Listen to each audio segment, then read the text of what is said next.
Master, welcome back again to our channel. Panibagong araw, panibagong kabanata na naman ang pagsumasamayin natin ngayong araw na ito. At kung bago ka sa ating channel, pag-click ang subscribe button and hit the notification bell para updated kayo sa ating mga susunod na videos. So mga Master, bago natin simulan ang ating kabanata ngayong araw na ito, huwag po sana natin skip yung ads mga Master, no, dahil malaking bagay na po yan sa ating munting channel. So simulan na natin kabanata ngayong araw na ito. Let's go! Kabanata 1741 hanggang 1760. Kabanata 1741.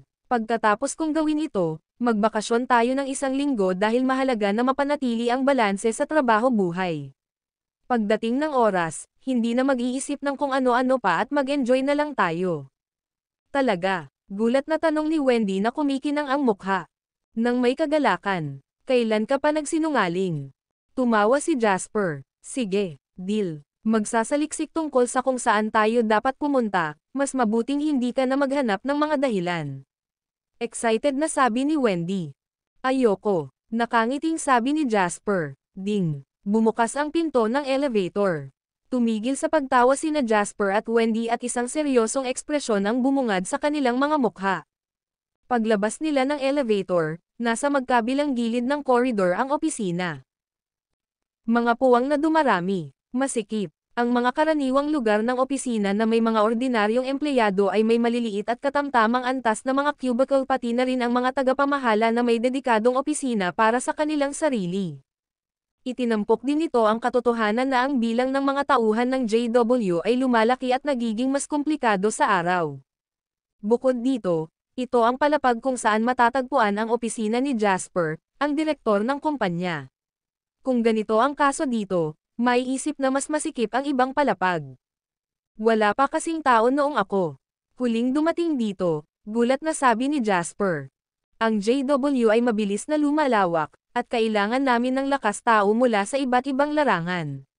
Dagdag pa rito, mayroon kaming magandang kapakanan, kaya naman nakakakuha kami ng mas maraming tao na magtrabaho para sa amin. Paliwanag ni Wendy. Tumanggaw si Jasper at sinabing, mukhang oras na para lumipat sa isang bagong lugar.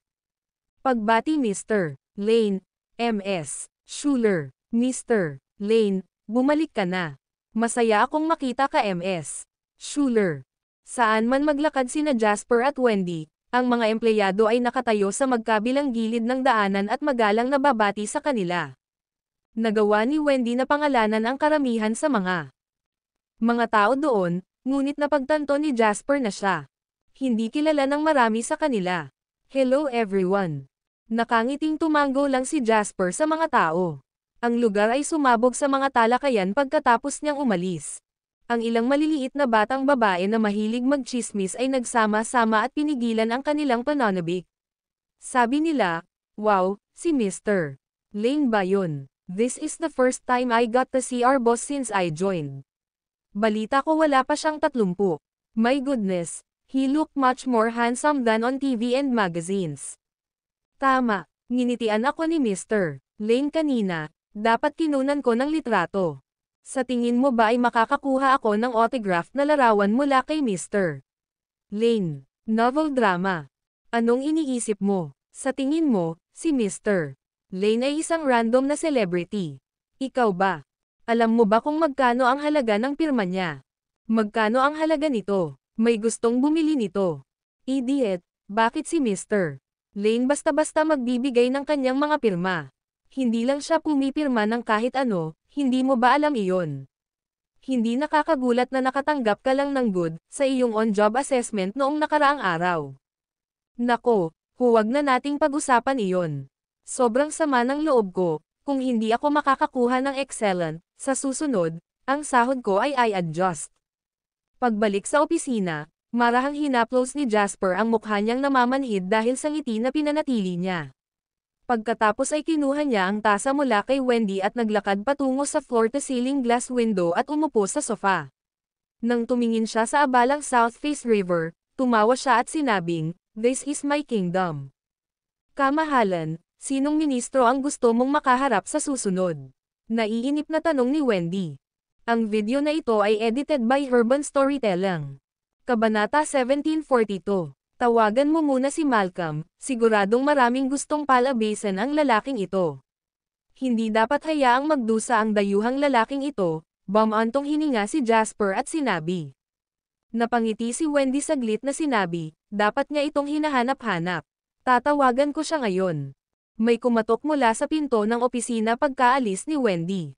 Pumasok ka. Nakakatakot na sagot ni Jasper habang nakatingin sa mga naipong trabaho sa computer na masakit ang ulo. Pagkasabi nun, galit na galit si Dor. Itinulak ng isang dayuhang lalaki. Nang tingnan ang maliit na agrabyado na lalaki sa kanyang harapan, nakonsensya si Jasper at sinabing, ang aking Chief Operating Officer, sa paghuhusga mula sa iyong ekspresyon, tila wala ka sa mabuting kalooban. Sa malungkot na mukha, naglakad si Malcolm sa mesa ni Jasper at same time na sinabing, Sir, isipin mo talaga na tumanda na iyon, at hindi na matutupad ang aking pagbibitiw, mga tungkulin pa. Payagan mo akong mag-resign. Tumingin si Jasper kay Malcolm nang walang laman ang mga kamay at tumawa. Mag-resign ka. Hindi madali para sa isang taong nasa ganoong kataas na posisyon ang mag-resign. Hindi ba dapat tumanggap man lang ako ng resignation letter mula sa iyo? Galit na sinabi ni Malcolm, sige, isusulat ko na ang ulat. Pagkatapos nito, tumalikod si Malcolm at malapit nang umalis. Maghintay. Pinigilan ni Jasper si Malcolm at walang magawa, may hypertension ka at mas mabuti na huwag kang masyadong emosyonal, hindi ito maganda sa iyong kalusugan. Okay, just express your thoughts and stop talking about resigning. You know that JW and I can't survive without you. Ito ay totoo, at sa anumang paraan ay hindi ito sinabi upang purihin ang matanda. Ang karanasan ni Malcolm sa pamamahala at pagpapatakbo ng negosyo ay nagligtas kay Jasper ng maraming pagsisikap. Ang JW ay umuunlad araw-araw, ngunit hindi. Mahalaga kung gaano kabilis ang pag-unlad ay Kung gaano naging komplikado ang mga bagay, laging kayang hawakan ni Malcolm ang lahat sa maayos na paraan. Ginawa nito ang buhay ni Jasper at Wendy. Mas madali. Kung hindi si Malcolm ang maayos na namamahala sa kumpanya, magagawa ba ni Jasper na mawala paminsan-minsan tulad ng kanyang ginagawa sa kasalukuyan? Imposible. Higit sa lahat, naunawaan ni Malcolm ang mga intensyon ni Jasper at naisakatuparan ang kanyang desisyon ng perpekto. Ang katotohanan na palagi niyang maakay si JW patungo sa direksyon na hinahangad ni Jasper ay ang pinakamahalagang salik. Naintindihan ni Malcolm ang ibig sabihin ni Jasper at napabuntong hininga, Mr. Lane, bilang iyong empleyado at kaibigan mo, dapat ay naabisuhan mo ako ng mas maaga tungkol sa pagkuha ng Nokia. At least naihanda ko ang sarili ko ng mas maaga. Gayunpaman, nalaman ko talaga ang tungkol sa pagkuha sa pamamagitan ng balita. Nagdulot ito ng kaguluhan para sa akin at sa iba pang mga tao sa kumpanya. Ang Nokia ay hindi isang maliit na kumpanya, ngunit mula noon nakuha mo na ito, wala akong komento tungkol dyan. At muli, ang Nokia ay isang malaking multinational na grupo na may mga pabrika at sangay sa buong mundo. To be honest, in terms of the system and management, hindi may kukumpara sa kanila ni JW. Ang pagkuha na tulad nito ay hindi makukumpleto sa pamamagitan lamang ng pagbili ng kanilang mga bahagi, novel drama. Nakangiting tumanggaw si Jasper at tumahimik hanggang sa matapos si Malcolm. Pagkatapos ay sinabi niya, Malcolm, may mahalagang bagay na pumapalibot sa bagay na ito. Nakuha ko ang Nokia gamit ang aking mga personal na pondo. Ito ay ganap na hiwalay sa JW sa mga tuntunin ng pangangasiwa at pananalapi. Kaya, ang parehong mga kumpanya ay hindi nauugnay sa mga tuntunin ng istruktura at pamamahala ng kumpanya, at hindi na kailangan para sa isang pagsama-sama. Ang video na ito ay edited by Urban Storytelling. Kabanata 1743. Pansamantalang natigilan si Malcolm sa sinabi ni Jasper. Independent. Hindi nararapat iyon. Nagulat si Jasper sa sinabi ni Malcolm. Ano ba talaga ang ibig mong sabihin? Pagkatapos ay sinabi ni Malcolm, ngayon na ang dalawang sistema ay independyente sa isa't isa, maaaring mukhang walang problema, at maaari ring maiwasan ang posibleng pagkalito sa pamamahala. Gayunpaman, ang pinakamahalagang bagay kung alam mo na ang mga mapagkukunan ng JW ay talagang hindi kayang suportahan ang malalaking negosyo tulad ng Nokia. Tumawa si Jasper at sinabing, naisip ko ito. Sa higit sa 10 taong karanasan sa pagunlad ng industriya ng mobile phone sa mga susunod na henerasyon, hindi talaga nag-aalala si Jasper tungkol sa hinaharap ng Nokia. Bukod dito, siya na ang kasalukuyang boss ng Nokia. Hangga't tinalikuran ng Nokia ang dati nilang landas at tumungo sa direksyon na tinatahak ng Apple, magiging maayos ito. Gayunpaman, halatang hindi niya ito masasabi kay Malcolm. Hindi alam ni Malcolm ang iniisip ni Jackson at nagpatuloy siya, kung gusto ng JW na lumawak ng maayos at maging isang multinational na kumpanya, kailangan nating dalhin ang Nokia. Dapat nating gamitin ang JW Investment Company bilang parent company para hawakan ang lahat ng iba pang negosyo sa ilalim nito. Ito ay kinakailangan para maging isang multinational na grupo.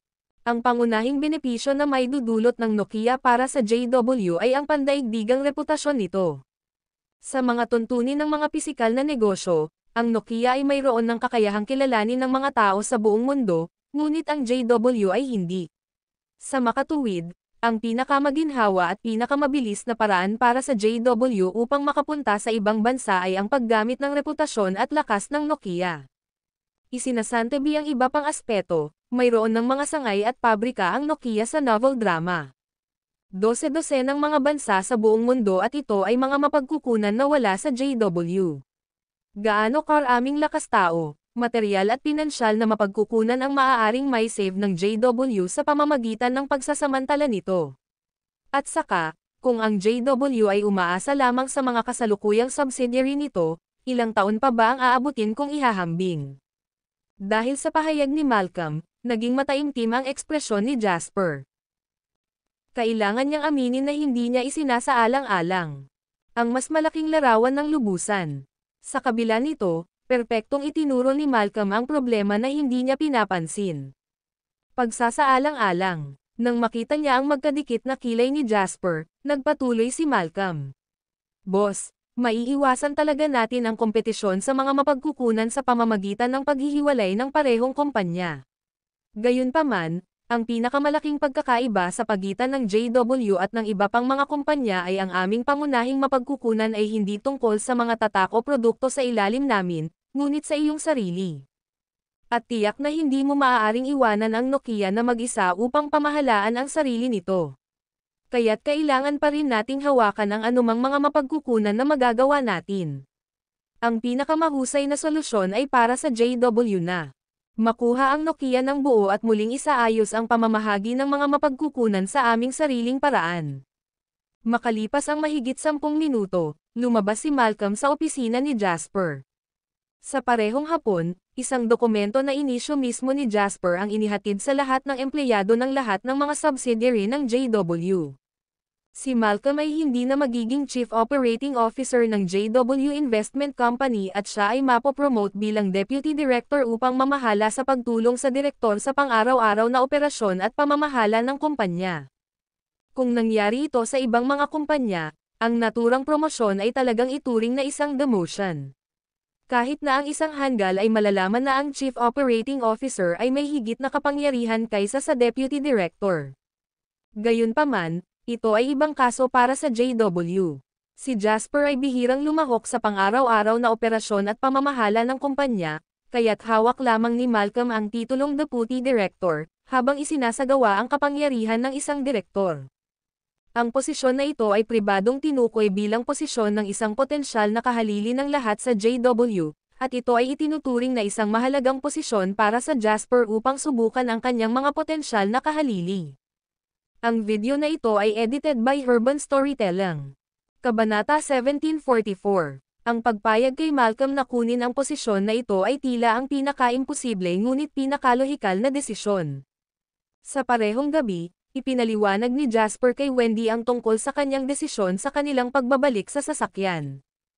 Ang pagkakaroon ng mas malaking kumpanya ay parang pagkakaroon ng mas malaking kagubatan, at maraming uri ng ibon sa kagubatan. Mukhang tahimik lang ang mga pinuno ng ibang branch, pero sino ba naman ang hindi gustong pumunta ng isang hakbang? Lalo na pagkalabas ng balita tungkol sa nalalapit na restructuring ng parent company ni JW. Kahit gaano ka ka-humble, mangangarap ka pa ring maging susunod na leader ng imperyong ito. Upang maiwasan ang power creep at internal friction, mas mabuting ibigay ang posisyon ng maaga.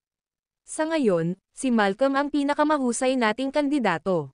Tumango si Wendy at sinabing, dahil si Malcolm ay may kakayahan at iginagalang ng iba, at higit sa lahat, ay isang dayuhan.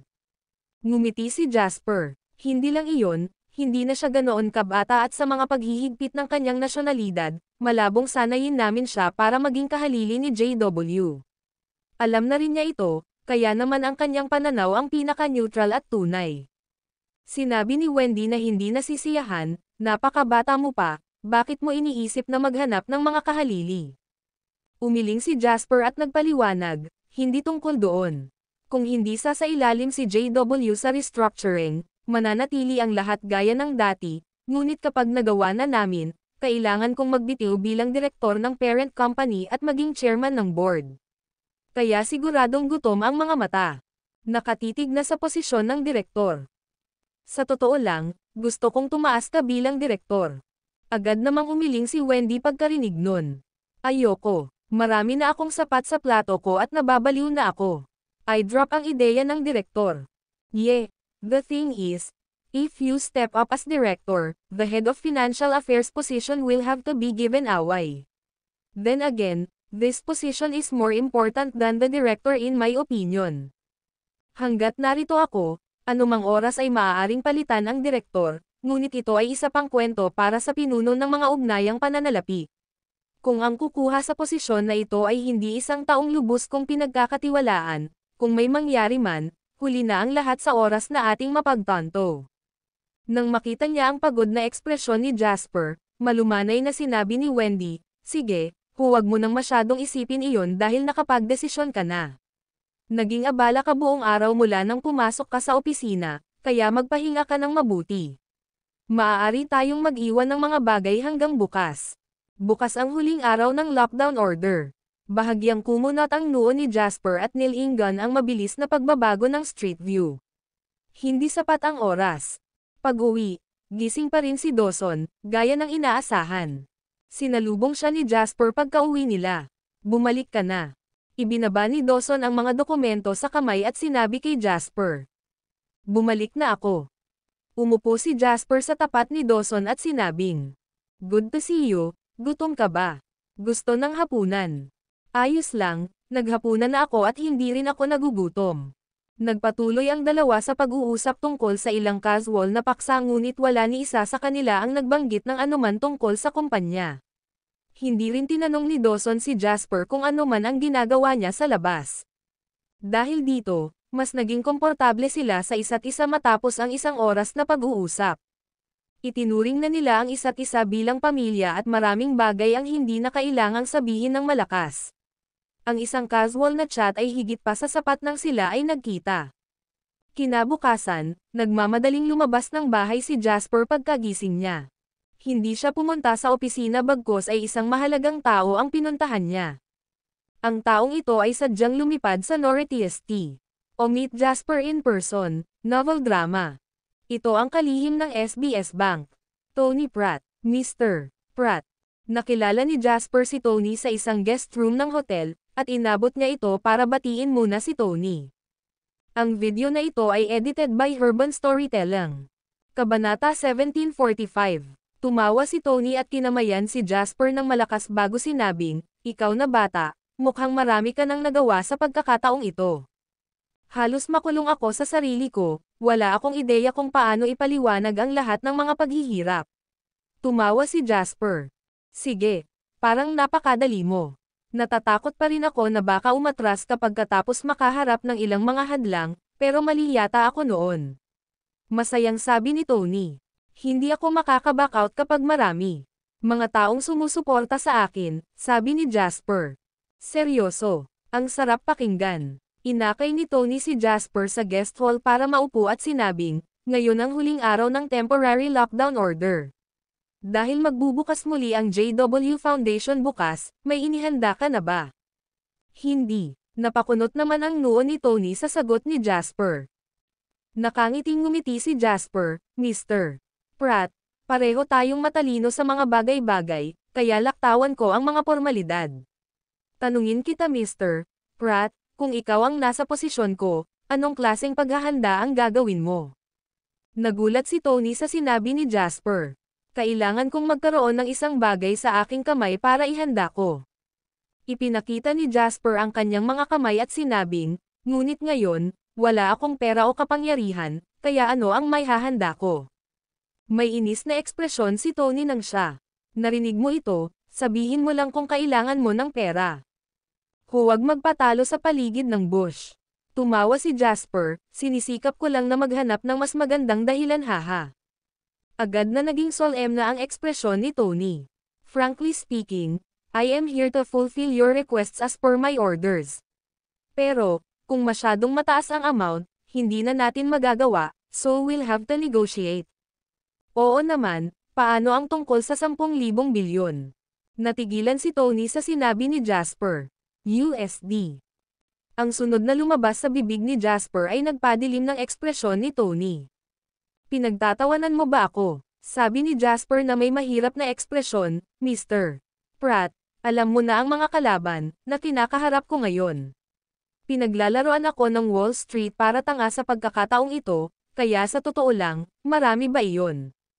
Imposible iyon. Tumanggi si Tony nang hindi nag-iisip, ang ganitong malaking halaga ng foreign exchange ay hindi maiiwasang makakaapekto sa mga reserbang foreign exchange ng bansa, at ito ay direktang magdudulot ng malaking pagbabago sa internasyonal merkado ng foreign exchange. Sa oras na iyon, kahit na ang mga tanga ay malalaman kung ano ang ginawa ng Summerland sa perang ito. Sa palagay mo, tatayo ba ang mga opisyal ng Estados Unidos sa sitwasyong ito? Ito ay isang bagay na maaaring maging sanhi ng hidwaan sa pagitan ng dalawang bansa upang lumaki sa ibang antas. Wala sa atin ang makapagpasya tungkol dito. Ano ang tungkol sa iyo, Mr. Pratt? Hindi inaasahan ni Jasper na makakakuha ng ganoon kalaking pera, at nagtatanong lang. Sinabi ni G. Pratt, hindi ito tungkol sa kung ano ang iniisip ko, ito ang iniisip ng nakatataas na pamamahala. 8,000 bilyong summer dollars ang pinakamataas na halagang maibibigay namin para tulungan ka, novel drama. Kumunat ang noo ni Jasper at tumahimik. Gayunpaman, mapapansin ng sino man na naisip ni Jasper na ang halaga ay masyadong maliit. Basta harapin mo. Ang desisyong ito ay pinag-uusapan ng mga boss sa itaas ko, kaya huwag masyadong gaaman. Inalo siya ni Tony. Paano kung matalo tayo? Tanong ni Jasper. Tinitigan ni Tony si Jasper na may bahagyang nagbabagang mga mata at dahan-daang sumagot, ano sa palagay mo? Ang video na ito ay edited by Urban Storytelling. Kabanata 1746. Ito ay hindi siguradong panalo na laro. Hindi maganda ang ekspresyon ni Jasper. Kung madali lang, bakit ako? Ang estado na ito ngayon. Ang JW Foundation ay may trilyong summer dollars na nakulong sa larong ito, at sa totoo lang, para akong isang piraso ng karne sa chopping board, naghihintay na masentensyahan. Mas gugustuhin kong hindi gumawa ng anumang bagay na dapat manalo dito nang walang anumang suporta. Itinuro ni Tony si Jasper gamit ang kanyang daliri, mahal na kaibigan, huwag kang maging emosyonal ngayon. Ang mga paghihirap ay kayang lampasan, di ba? Ang panahon 20 o taon na ang nakalipas ay napakahirap din para sa iyo, ngunit nagawa mo pa ring umalis sa hindi. Mr. Pratt, hindi ka tama. Sabi ni Jasper, don't mind being passionate and patriotic, but there are tons families resting on my shoulders and I will least have consider my employees and investors, right?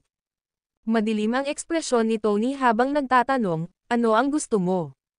Medyo gamaan ang pakiramdam ni Jasper, at tumawa siya, hindi ko kailangan ng marami, kahit na ang 8,000 bilyong summer dollars, isa lang ang kailangan, which is command the national team. Napatulala si Tony. May SBS Investment Fund sa ilalim ng SBS Bank, na nasa ilalim ng National Team's control. Medyo malakas daw, no? Matapos marinig ang ikalawang kalahati ng kanyang pangungusap, sa wakas ay naunawaan ni Tony ang ibig sabihin. Huwag mo nang isipin iyon.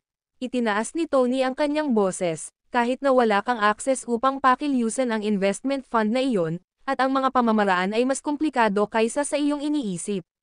Namumuno sa koponan. Nasaraan ka ba ng isip? Kung gayon kalimutan mo na. Pinagdikit ni Jasper ang kanyang mga kamay at sinabing, gaya ng sabi nila, kahit matalinong babae ay hindi kaya. Kayang magluto ng walang kanin. Paano nila aasahan na mananalo ako kung nag-aatubili silang bayaran ako ng kapital? Hanggang ngayon, umaasa ako sa resources mula sa sarili ko at sa mga investors para lumaban mag-isa, kaya sanay na ako sa ganitong kaawa-awang buhay. Walang ideya si Tony kung dapat ba siyang magalit o matuwa sa ngayon. Bakit hindi ko namalayan na isa ka pala talagang walang hiya na tao? Mr. Pratt, hindi naman talaga ako iyon. Walang hiya. Bumantong hininga si Jasper at same time na sinabi, walang nakakaalam kung gaano katindi ang sitwasyon ngayon, maliban sa akin. Masasabi kong sa sandaling magbukas ang merkado bukas, lahat ng mga posisyon na ipinuhunan ng JW Foundation ay sasamantalahin sa loob ng kalahating oras. Kahit nabigyan ako ng SBS Bank ng 8,000 bilyon, ang kalahating oras na ito ay malamang na ma-extend sa 1 o 2 araw, ngunit ito ay mapapakinabangan pa rin. Maliban na lamang kung ang mga nakatataas ay handang maglaan ng hindi bababa sa 1/4 ng mga reserbang palitan ng dayuhan ng bansa sa akin, ang labanang ito ay hindi magpapatuloy sa ating landas. Nakaharap natin ang Estados Unidos at Wall Street, ang pinakamakapangyarihang kabisera na bansa sa mundo at ang pinakamakapangyarihang pangkat ng kapitalista. Talaga bang iniisip mo na ako ay isang Diyos o isang bagay? Hindi sinusubukang magmayabang, ngunit kung ibang tao ang nasa posisyon ko, siya ay natapos na 1 buwan na ang nakakaraan. Saglit na nag-isip si Tony, tumingin. Sinabi ni Jasper, bigyan mo ako ng oras. Tumayo si Jasper at tumawa, masyado akong pumunta dito sa umaga, kaya hindi pa ako nag-aalmusal. Kaya, bababa muna ako at mag-aalmusal. Sige po, ikan-away ni Tony ang kanyang kamay na may mataimtim na mukha. Casual na bumaba si Jasper. Kumain nga siya ng almusal, ngunit binibigyan din niya ng dahilan si Tony para makipag-ugnayan sa kanyang mga nakatataas. Kahit papaano ay nagawa ni Tony na palakihin ang isyong ito sa malaking boss sa likod ng bansa, at pagkatapos ng 20 minuto, tinawagan niya si Jasper pabalik. Pagbalik sa kanyang silid, sinabi ni Tony na may mahigpit na ekspresyon, pumayag na ang mga amo. Kaya ang mga boss ay maaaring maging maalalahanin sa amin. Sabi ni Jasper sa tuwang tono. Huwag kang masyadong masaya sa ngayon, may mga terms na ipinataw. Sumulyap si Tony kay Jasper na may masalimuot na tingin at nagpatuloy, isa lang ang hiling nila, kahit matatalo ka, gawin mo ng mabuti. Ang mga Summers ay hindi kailanman natatakot na matalo dahil makakabangon pa rin tayo at maipanalo ito. Ang ayaw natin ay mawala ang ating dignidad at ang determinasyon na labanan ang pang-aapi. Ito ang mga salita mula sa amo na dapat iparating sa iyo. Mag-isip-isip ka. Subconsciously tanong ni Jasper, sinong boss? Ito ba? Sino ang nakikita mo sa balita araw-araw? Parang naiingit si Tony. Bagamat siya ang pangkalahatang kalihim ng SBS Bank, ito ay dahil kay Jasper kaya siya direktang nakipag-ugnayan sa Big Boss. Ito ay isang beses sa isang buhay na pagkakataon at ito ay nagkakahalaga ng ipagmalaki. Isang mukha na nakilala ng lahat ang lumitaw sa isip ni Jasper, at agad siyang tumango at sinabing, naiintindihan ko na. Dahil nagsalita na ang taong iyon, magiging mabilis ang mga bagay-bagay. At saka, alam naman natin na bukas na ang pagbubukas kaya malamang natatagal lang ng ilang minuto bago ka makontak ng manager ng pambansang koponan. Makikita mo kung ano ang susunod na gagawin, novel drama. Dinala ni Tony si Jasper sa pintuan, nag-alinlangan sandali, at bumulong bago buksan ang pinto. Jasper Lane, malaki ang pag-asa sa iyo ng mga boss sa pagkakataong ito. Mayroong ilang malalaking boss na walang kondisyon na sumusuporta sa iyo, kaya kailangan mong gumawa ng isang bagay. Alam ko, tumango si Jasper at malumanay na sinabi. Bagamat siya ay casual, ang kanyang mga salita ay makapangyarihan. Bumalik siya sa kanyang opisina sa kanan siya umalis. Ang lugar ni Tony, nag-isip sandali, at kinuha ang phone niya. Old Master, ako ito.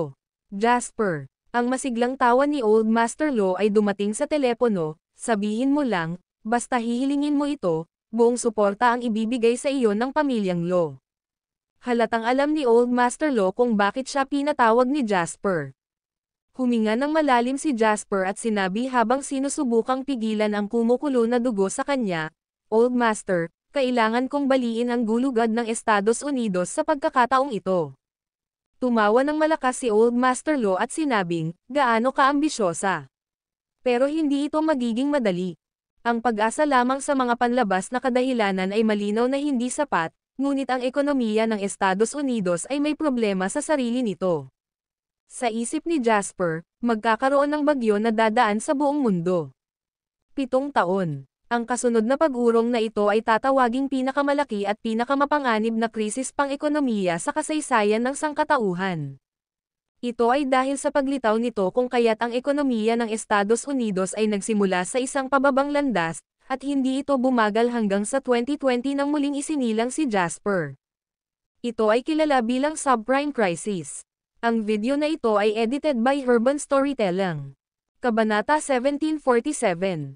Alam ng maraming tao ang subprime mortgage crisis, ngunit ang kanilang impresyon dito ay nakasalalay lamang sa simpleng konsepto na ang tsunami sa pananalapi ay naging sanhi ng paghina ng ekonomiya, na ang pinakatanyag na resulta ay ang Lehman Investment Bank, isa sa malaking 4 na bangko sa US, ay napilitang magsara. Gayunpaman, alam ni Jasper na ang aktwal na pangunahing problema ng subprime mortgage crisis ay ang subprime loan credit crisis. Upang pasiglahin ang pambansang pagkonsumo at mapanatili ang sarili nitong lakas bilang pinakamalaking bansa sa mundo, ang Estados Unidos ay nagpatupad ng mga patakaran sa monetary quantitative easing sa mahabang panahon. Gayunpaman, ang patakarang ito ng monetary quantitative easing ay hindi katulad ng sa Sunrise Land. Ito ay mahalagang ang Estados Unidos ay nag-iimprenta ng mga banknotes para sa domestic welfare at kaluwagan ng sariling utang ng gobyerno. Higit pa rito, ang prosesong ito ay tumagal ng ilang dekada. Kung ito ay ibang bansa na sumubok nito, ang lugar ay matagal nang nawala sa kasaysayan, novel drama. Gayunpaman, ito ay ibang kaso para sa Estados Unidos. Ang pangangibabaw ng pandaigdigang pananalapi at politika ng militar ay nagpapahintulot sa Estados Unidos na bumuo ng isang pangunahing sistema, na siyang sistema ng pag-aayos ng USD. Ang buong akademikong pangalan nito ay ang Bretton Woods System, na siyang pangunahing sistema ng global USD adoption. Mahirap ilarawan ng detalyado, ngunit ang pinakabuod nito ay gawing pandaigdigang currency ang USD habang tinitiyak na ang kapangyarihan sa pagprint ay nasa kamay pa rin ng American Federal Reserve Central Bank. Sa madaling salita, ang patakaran sa monetary easing ng United States ay nagbayad sa lahat ng bansa sa mundo na sumusuporta sa USD settlement para sa mataas na konsumo, mataas na utang, at mataas na kapakanan ng bansa. Sa ganitong paraan, nilaro ng United States ang larong ito sa loob ng mga dekada, at nagawa nitong iwasan ang maraming problema. Biglang sa pamamagitan ng paggawa ng mga tao mula sa lahat ng dako. Binabayaran ito ng mundo. Gayunpaman, ito ay hindi palya. Ang pangmatagalang domestic monetary easing policy ay nagresulta sa labis na supply ng cash sa merkado at sa loob ng mga bangko. Ang pagiging naghahanap ng tubo ng kapital at pera ay naging sanhi ng pera upang hindi maiiwasang makahanap ng isang industriya upang makabuo ng kita. Kapag ang lahat ng mga bansa sa mundo ay nahaharap sa problemang ito, ang mainit na pera na ito ay mapupunta sa dalawang lugar, ang stock market at real estate. Ang Estados Unidos ay walang pagbubukod. Sa pinakabaliw na panahon, na ngayon, hanggat ikaw ay isang mamamayan ng Estados Unidos, hindi mo na kailangang gumawa ng anumang mga pagsusuri sa asset at credit kapag bumili ka ng bahay na may utang. Hanggat may lakas kang loob na kumuha ng pautang sa bangko, ibibigay nila ito sa iyo. Ang mga salesperson ay galit na nagpo-promote ng mga produkto ng pautang sa bangko sa lahat para sa kanilang sariling kapakinabangan, at upang mabigyan ang mga mamumuhunan ng isang disenteng ulat, hindi kailanman tinanggihan ng bangko ang mga aplikasyon mula sa mga taong ito. Bilang resulta, ang industriya ng real estate ay ganap na mainit, kapalit ng isang matalim na pagtaas sa ratio ng pambansang utang. Gayunpaman, mayroong isang limitasyon sa oras para sa mga pautang. Halimbawa, para sa pautang na 1 milyong USD, ang bangko ay kailangang maghintay ng 10 taon bago kolektahin ang prinsipal at interes na 1.5 milyong USD, na kumita ng 500,000 United States dollars sa proseso. Malinaw, Ang mga namumuhunan ng bangko ay hindi gustong maghintay ng napakatagal, kaya ang bangko ay nag-package ng batch ng mga pautang na ito at ibinenta ito sa isang kumpanya ng kredito sa presyong 1.3 milyong USD. Matapos mabili ng kumpanya ng kredito ang batch ng mga pautang na ito, niripak nila ang mga ito at inilagay ang mga ito sa merkado para ibenta. Sa isang gastos na presyo ng 1.3,100,000 United States dollars ay nahahati sa 15 na pagbabahagi. Pagkatapos kumita ang kumpanya ng kredito ng 200,000 United States dollars, ang loan ay ipapamahagi sa ng utang sa isang subscribable asset na siyang subprime loan. Marami ang ginawa ng mga bangko at kumpanya ng kredito. Pero parang give and take game lang ito. Sa pagtatapos ng araw, kailangan pa ring magbayad ng isang tao para sa mga kita na ito. Nang bumaba ang rate ng paglago ng ekonomiya ng Estados Unidos at bumagsak ang pambansang kita, ang mga presyo ng real estate ay tiyak na nagsimulang bumagsak din. Nang ang halaga ng utang na kailangan mong bayaran ay lumampas sa halaga ng mismong bahay, isang malaking bilang ng mga overdone na pautang ang naganap. Ang mga subprime na pautang sa kredito ay agad-agad naging basura. Ang mga institusyong bumili ng subprime na mga produkto ng pautang ng napakarami ay nagsimulang pumutok sa kanilang mga posisyon, nawalan ng pera ang mga namumuhunan, at ang buong merkado ay puno ng kalungkutan. Ito ang pangunahing dahilan ng buong subprime mortgage crisis. Ang krisis sa subprime mortgage, ang krisis pampinansyal na ito na sumire sa pinakamalaking kapangyarihan sa pananalapi sa mundo, ang Estados Unidos, ay tiyak na hindi nangyari sa isang gabi. Sa katunayan, ngayon ang pinakamaligaw na oras para dito. Ang video na ito ay edited by Urban Storytelling. Kabanata 1748. Malamang may nakapansin, pero who cares? Hanggat hindi ako ang huling pumalit. Nagpatuloy pa rin ang kasiyahan, ayon sa nakaplanong timeline, at sa gayon ang kaganapan ay aabot sa paglipad pagkaraan ng ilang taon, na magiging 2008. Gayunpaman, nais ni Jasper na ilantad ang taong mapagpanggap at alisin ang suporta ng Estados Unidos ngayon. Nagulat si Old Master Lo matapos marinig ang mga salitang ito mula sa kanya. Hindi lahat ay magkakaroon ng lakas ng loob na sabihin ang mga bagay na iyon. Tiyak na mainam para sa mamamayan na magsalita ng basta-basta, ngunit ang mga salita mula sa mga taong umabot sa antas ng Jasper na mga tuntunin ng lakas at katayuan ay halos katotohanan.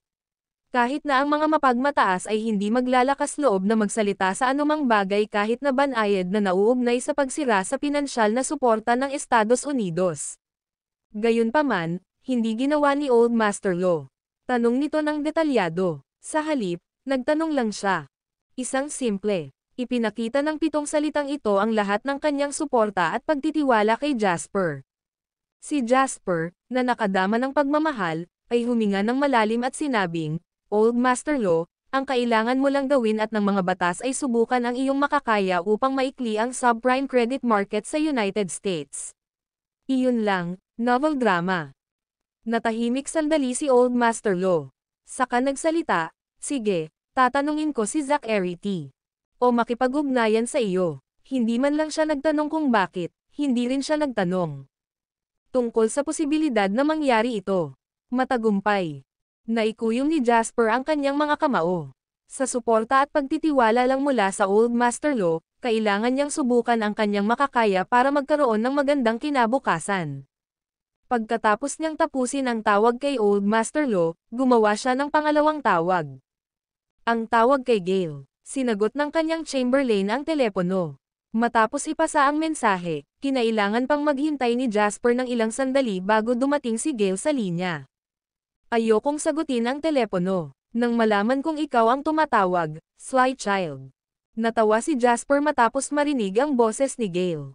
Ito ba ay isang papuri mula kay Old Master Hurlbut sa akin bilang isang kabataan? Isubo mo na lang. Ngumuso si Gale. Malamig. Pahiram ng pera para gastusin. Simple at krudo ang sagot ni Jasper bilang H. Chuckled. Bagamat hindi nakikita ni Jasper ang kay Gale expression, maaari niyang sabihin na ito ay masama. Nang makitang hindi umimik si Gale, nakapagpatuloy lang si Jasper. Old Master Hurlbut, huwag kang magalit, 800 billion lang ang kailangan. May malinaw na tunog ng mga salamin na bumababa at nabasag sa kabilang dulo ng linya. Ungol ni Gale at sinabing, Jasper Lane. Para saan mo ako kinukuha? Nandito ka ba para pagnakawan ako? Kahit na narito ka para magnakaw, dapat kang kumuha ng makatwirang halaga ng pera. Kahit ang halaga ng kabaong ay hindi kasing dami ng perang hiniling mo. Humihingi ka lang ng 800 billion summer dollars sa sandaling ibuka mo ang iyong bibig. Matalino si Jasper na ilayo ang phone sa tenga niya, saka nagpatuloy pagkatapos magsalita ni Gale. Tingnan mo, ang dali mong magalit. Mas mabuting kontrolin mo ang iyong emosyon, lalo na kapag matanda ka na. Old Master Hurlbut, maging totoo tayo. Maaaring wala kang masyadong pera ngunit sa oras na hilingin mo ito sa Chamber of Commerce, tiyak na gagawa sila ng paraan para makuha ang pera para sa iyo. Kung nandito ka para sa pera, mawala ka. Galit na galit ni Gale sa sinabi niya. Nagkibit balikat si Jasper at sinabing, sige, ayos lang kung hindi mo ako bibigyan ng pera. Ipapabagsak ko ang mga negosyante sa hadak na nakatagpo ko. Tsaka sa lakas ng JW. Kahit na hindi natin sila kayang talunin, maaari nating itaboy ang mga negosyante mula sa hadak palabas sa 4 na pangunahing Chambers of Commerce. I'm pretty sure walang masama dyan, di ba? Ang video na ito ay edited by Urban Storytelling. Kabanata 1749. Galit na galit si Gale, at kahit anong sabihin ni Jasper ay nagpulala sa kanyang galit hanggang sa hyperventilation. Maliit na bata, ikaw ay nasa malagkit na sitwasyon, at naglakas loob ka pa ring takutin ako. Noong pinangangasiwaan mo ang Haddock Mining Group at nagnenegosyo sa buong bansa, bata ka pa lang. How dare you threaten me? Napabuntong hininga si Jasper at sumagot, respectfully sir, you see, no seniors like you will always bring up age whenever try to discuss issues with you, at iyon ang lagi kong kinakatakutan. Oo. Lubos na maunawaan ang katotohanan na nagsimula ka ng mas maaga, at saludo sa iyong kakayahang magtagumpay sa iyong negosyo dahil sa maraming mga pangyayari sa panahong iyon. Sa totoo lang, ikaw ang pinakamalakas sa Big Four Chambers of Commerce sa ating bansa at walang sino man ang makakalaban sa iyo, kahit na ang 3 pa. Kung mas bata ka ng 10 o 20 taon, hindi ko sana sinabi sa iyo ang alinman sa mga ito. Ngunit ang totoo, hindi ka pa mas bata at kailangan kong maging tapat ka sa akin. Gaano kalaki ang epekto ng JW kung susubukan nitong ibagsak ang alinman sa Big Four Chambers of Commerce sa ating bansa? Hindi na ikinagulat ni Gale ang mga sinabi ni Jasper, at sa halip ay sarkastikong tawa ang isinagot ni Gale. Sly child, sa tingin mo ba ay may say ka sa business circle ng ating bansa? No doubt JW is a big corporation, but it doesn't have a stable foundation. How much more tribulation do you think it can handle? Aaminin ko na kaya mo.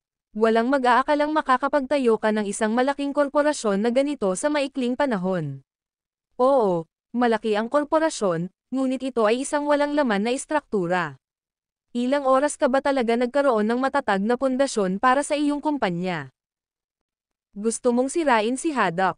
Oo naman, sige, pakitandaan mo, kapag nasira si Haddock, hindi pa malayong matapos ang JW, huwag ka nang masyadong mawala matanda na ako at may paan na ako sa libingan.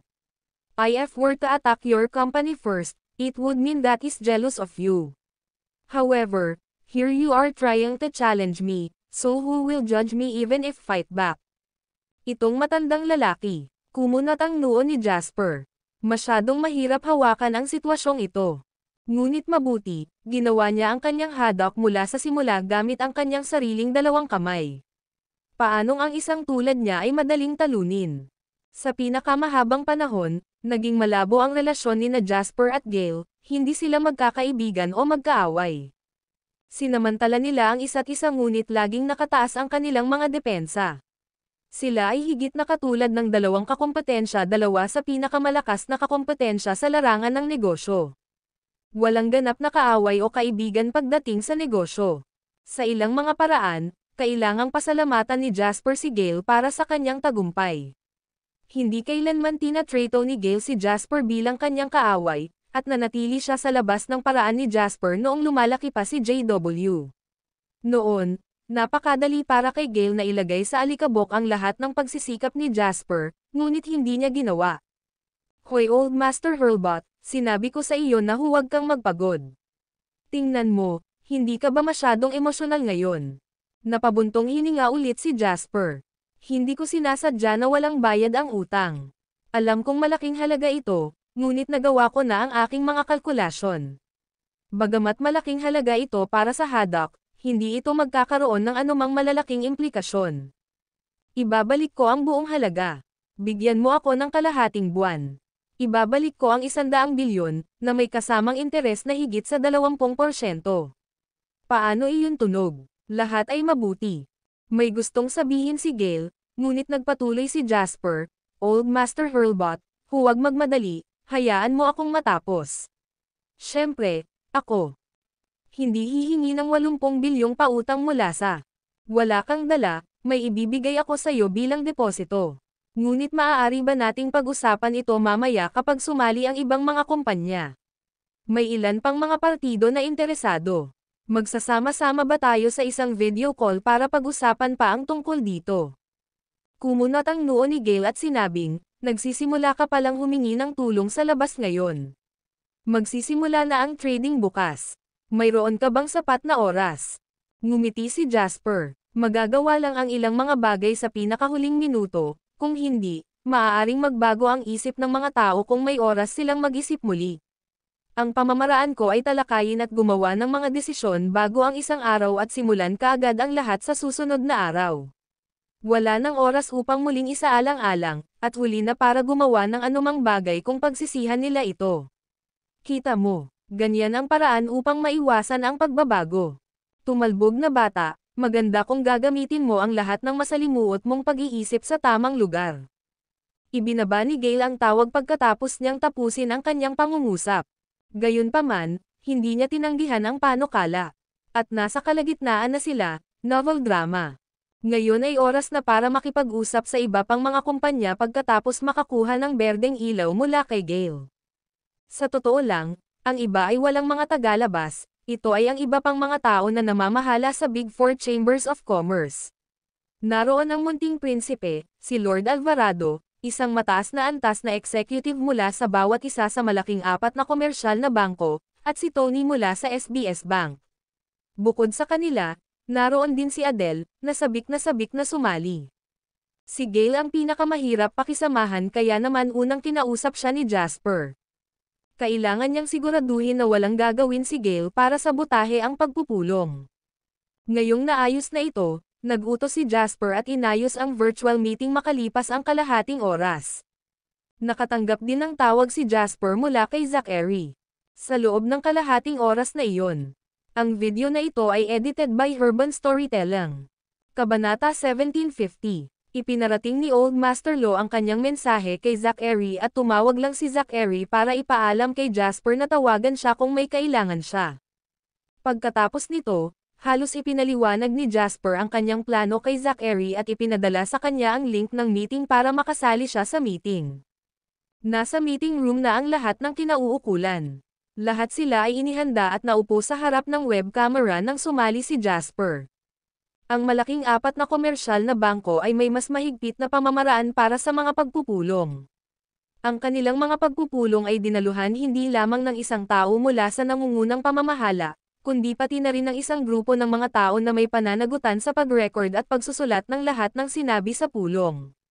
Ginawa nilang seryoso at formal ang komperensya, at maihahambing ito sa ilan sa mga high-profile na cross-industry conference.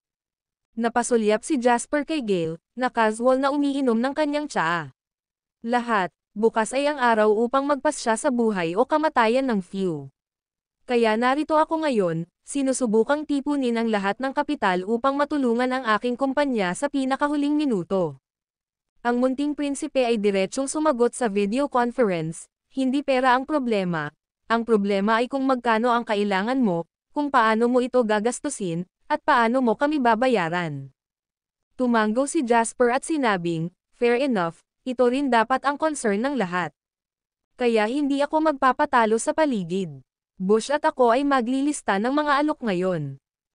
Bukod sa Haddock, inaasahan ko ang 50 bilyon mula sa bawat isa sa Big Three Chambers of Commerce. Munting Prinsipe at Panginoong Alvarado, Taos puso akong umaasa na pareho kayong magtitipid ng tig 5 o bilyon. Para sa Big 4 commercial banks, umaasa akong makakuha ng 50 billion loan mula sa bawat bangko. Mayroon kaming isa pang deal ng SBS Bank, kaya ito ay bibilanggan ng hiwalay. Tumingin si Jasper sa screen nang matapos siya. Magkano ang ibibigay ni Haddock? 80 bilyon. Sagot ni Gale sa sarili. Nagulat si Jasper. Hindi man lang niya sinabi sa kanya ang tungkol sa pagkakasangla. Ibig sabihin pumayag na siya. Walang nakakaalam sa iniisip ni Gale. Gayunpaman, ang tatlong tao na namamahala sa iba pang Big 3 Chambers of Commerce ay tahimik pa rin. Tila natigilan sila matapos marinig ang dami. Tumawa ang munting prinsipe at nagtanong, paano ang mga batas? Ang mga batas ay nasa lahat. Natigilan ang lahat sa sagot ni Zachary.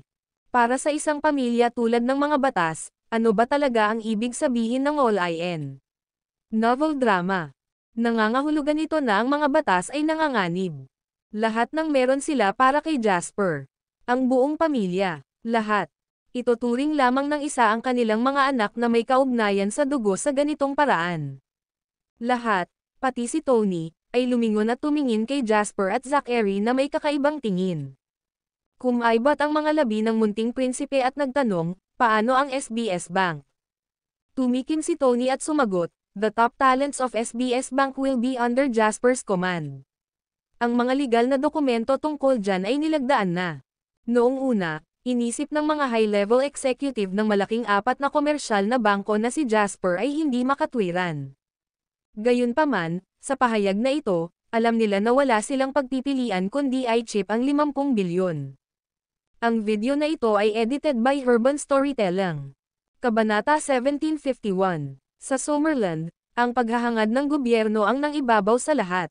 Ang malaking apat na komersyal na bangko ay tila nagpapatakbo ng kanilang sariling negosyo at naputol ang mga kompetisyon sa lalamunan, ngunit sila, sa katunayan, ay pinamamahalaan ng parehong mga tao.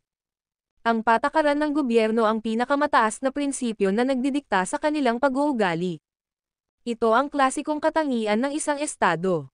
Pag-aari ng negosyo. Gayunpaman, ang 50 bilyon ay hindi isang maliit na halaga ng pera. Kung ang bawat isa sa apat na komersyal na bangko ay nagpautang ng 50 bilyon, ito ay aabot sa kabuuang 200 bilyon. Kung kailangan pang humiram ng ganoong halaga mula sa apat na bangko, ito ay hindi hihigit sa isang pipe dream. May nalimitahan na linya ng kredito para sa unit. Ang limitasyon ay isa na ibinahagi ng lahat ng mga bangko. Kahit para sa isang kumpanya na may magandang mga kwalifikasyon at isang market value na 1 bilyon, ang linya ng kredito nito ay aabot lamang sa 800 milyon. Hinding-hindi ito lalampas sa halaga nito sa pamilihan, at kung kukuha ang kumpanya ng 800 milyong pautang mula sa isang komersyal na bangko, imposibleng kumuha ito ng isa pang pautang mula sa alinmang bangko. Dahil lang na-max na nito ang credit nito. Kota. Kung hindi dahil sa mga espesyal na pangyayari, kahit si Jasper ay hindi makakapaglabas ng napakaraming pera ng sabay-sabay mula sa malalaking apat na komersyal na bangko. Nang marinig ang kanyang mga salita, nawala ang kulay sa mukha ng munting prinsipe, Lord Alvarado, Gale, pati na rin ang mga kinatawan ng Big 3 Chambers of Commerce. Ang awtoridad na turuan ang mga nangungunang elite na nagtatrabaho sa ilalim ng SBS Bank ay talagang walang hangganan. Habang ang munting prinsipe at Panginoong Alvarado ay berde sa inggit, sabi ni Adele. Berde sa inggit, maluwag na sinabi ni Adele, Hoy Royal, ang dami mong itinatanong kahit hindi mo pa man tahasang sinabi kung pumayag kang kunin ang pera. Okay lang ako dyan. Pinutol ng munting prinsipe ang paghabol at sumang-ayon. Ang dalawang partido SBS Bank at ang mga batas ay kumakatawan sa gobyerno at sa komunidad ng negosyo ayon sa pagkakabanggit. Dahil ang mga nangungunang puwersa mula sa magkabilang panig ay ganap na sumusuporta kay Jasper, malamang na siya ay magiging isang kuripot na tao kung tatanggihan niya sila. Ayos din ako dito, ipinahayag ni Lord Alvarado ang kanyang pagsang-ayon. Madalas sabihin ng mga tao na ang braso ay hindi tugma sa hita. Hindi kailanman inisip ng munting prinsipe at ni Lord Alvarado na magiging sandata sila sa harap ni Jasper balang araw. Ngunit, Adele, lahat tayo ay nagpahayag ng ating posisyon.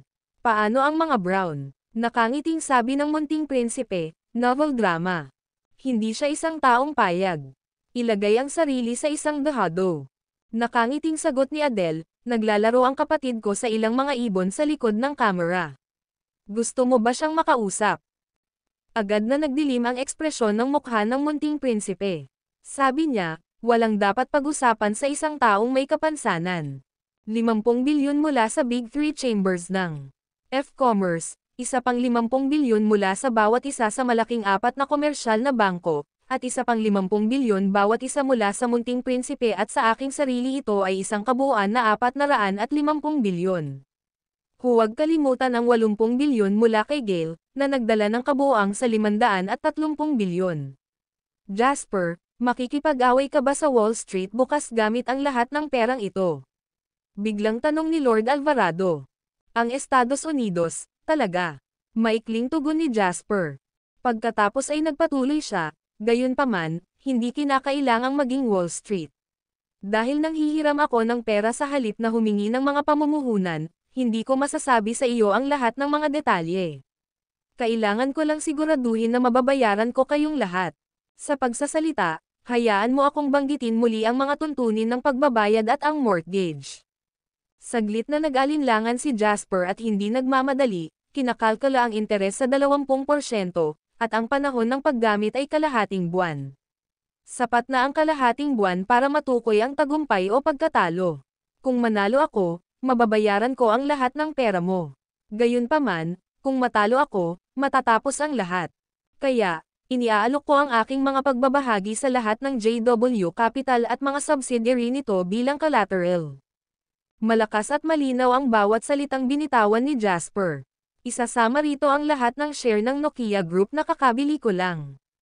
Sa video conference, walang nagsalita. Sa puntong ito, ang mortgage loan business na ito ay hindi na isyu ng hindi sapat na linya ng credit sa collateral. Alam ng lahat na itinaya ni Jasper ang kanyang buhay at mga ari-arian ng pamilya dito. Jasper, bago ang lahat, dapat kong aminin na Ladmer ang iyong tapang, Lord. Binasag ni Alvarado ang katahimikan at dahan-daang nagsalita. Ngumiti si Jasper bilang tugon at sinabing, hindi mo ako kailangang humanga. Ngunit sa digmaang ito, hindi ako nag-iiwan ng anumang landas ng pag-urong para sa aking sarili. Sa pahayag na ito, muling bumalot sa silid ang katahimikan. Nagpalitan ng tingin si Lord Alvarado at ang munting prinsipe at umiling na may mapait na ngiti sa kanilang mga mukha. Ang video na ito ay edited by Urban Storytelling. Kabanata 1752. Ang tanging posibleng paliwanag ay ang pamahalaan ay isang mabuting hukom ng pagkatao. Tiyak na nakita nila sa pamamagitan ng mga inapo ng mga aristokratikong pamilya at sa huli ay pinili nila si Jasper.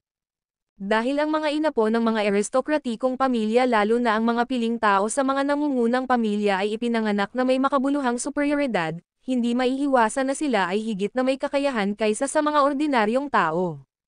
Gayunpaman, pagdating sa proseso ng paggawa ng desisyon ng gobyerno kapag pumipili ng isang tao na ipapakita bilang isang halimbawa para sa bansa, ang mga inapo ng mga aristokratikong pamilya ay hindi ang pinakamahusay na mga kandidato. Hindi mahalaga ang kanilang pagkakakilanlan o background.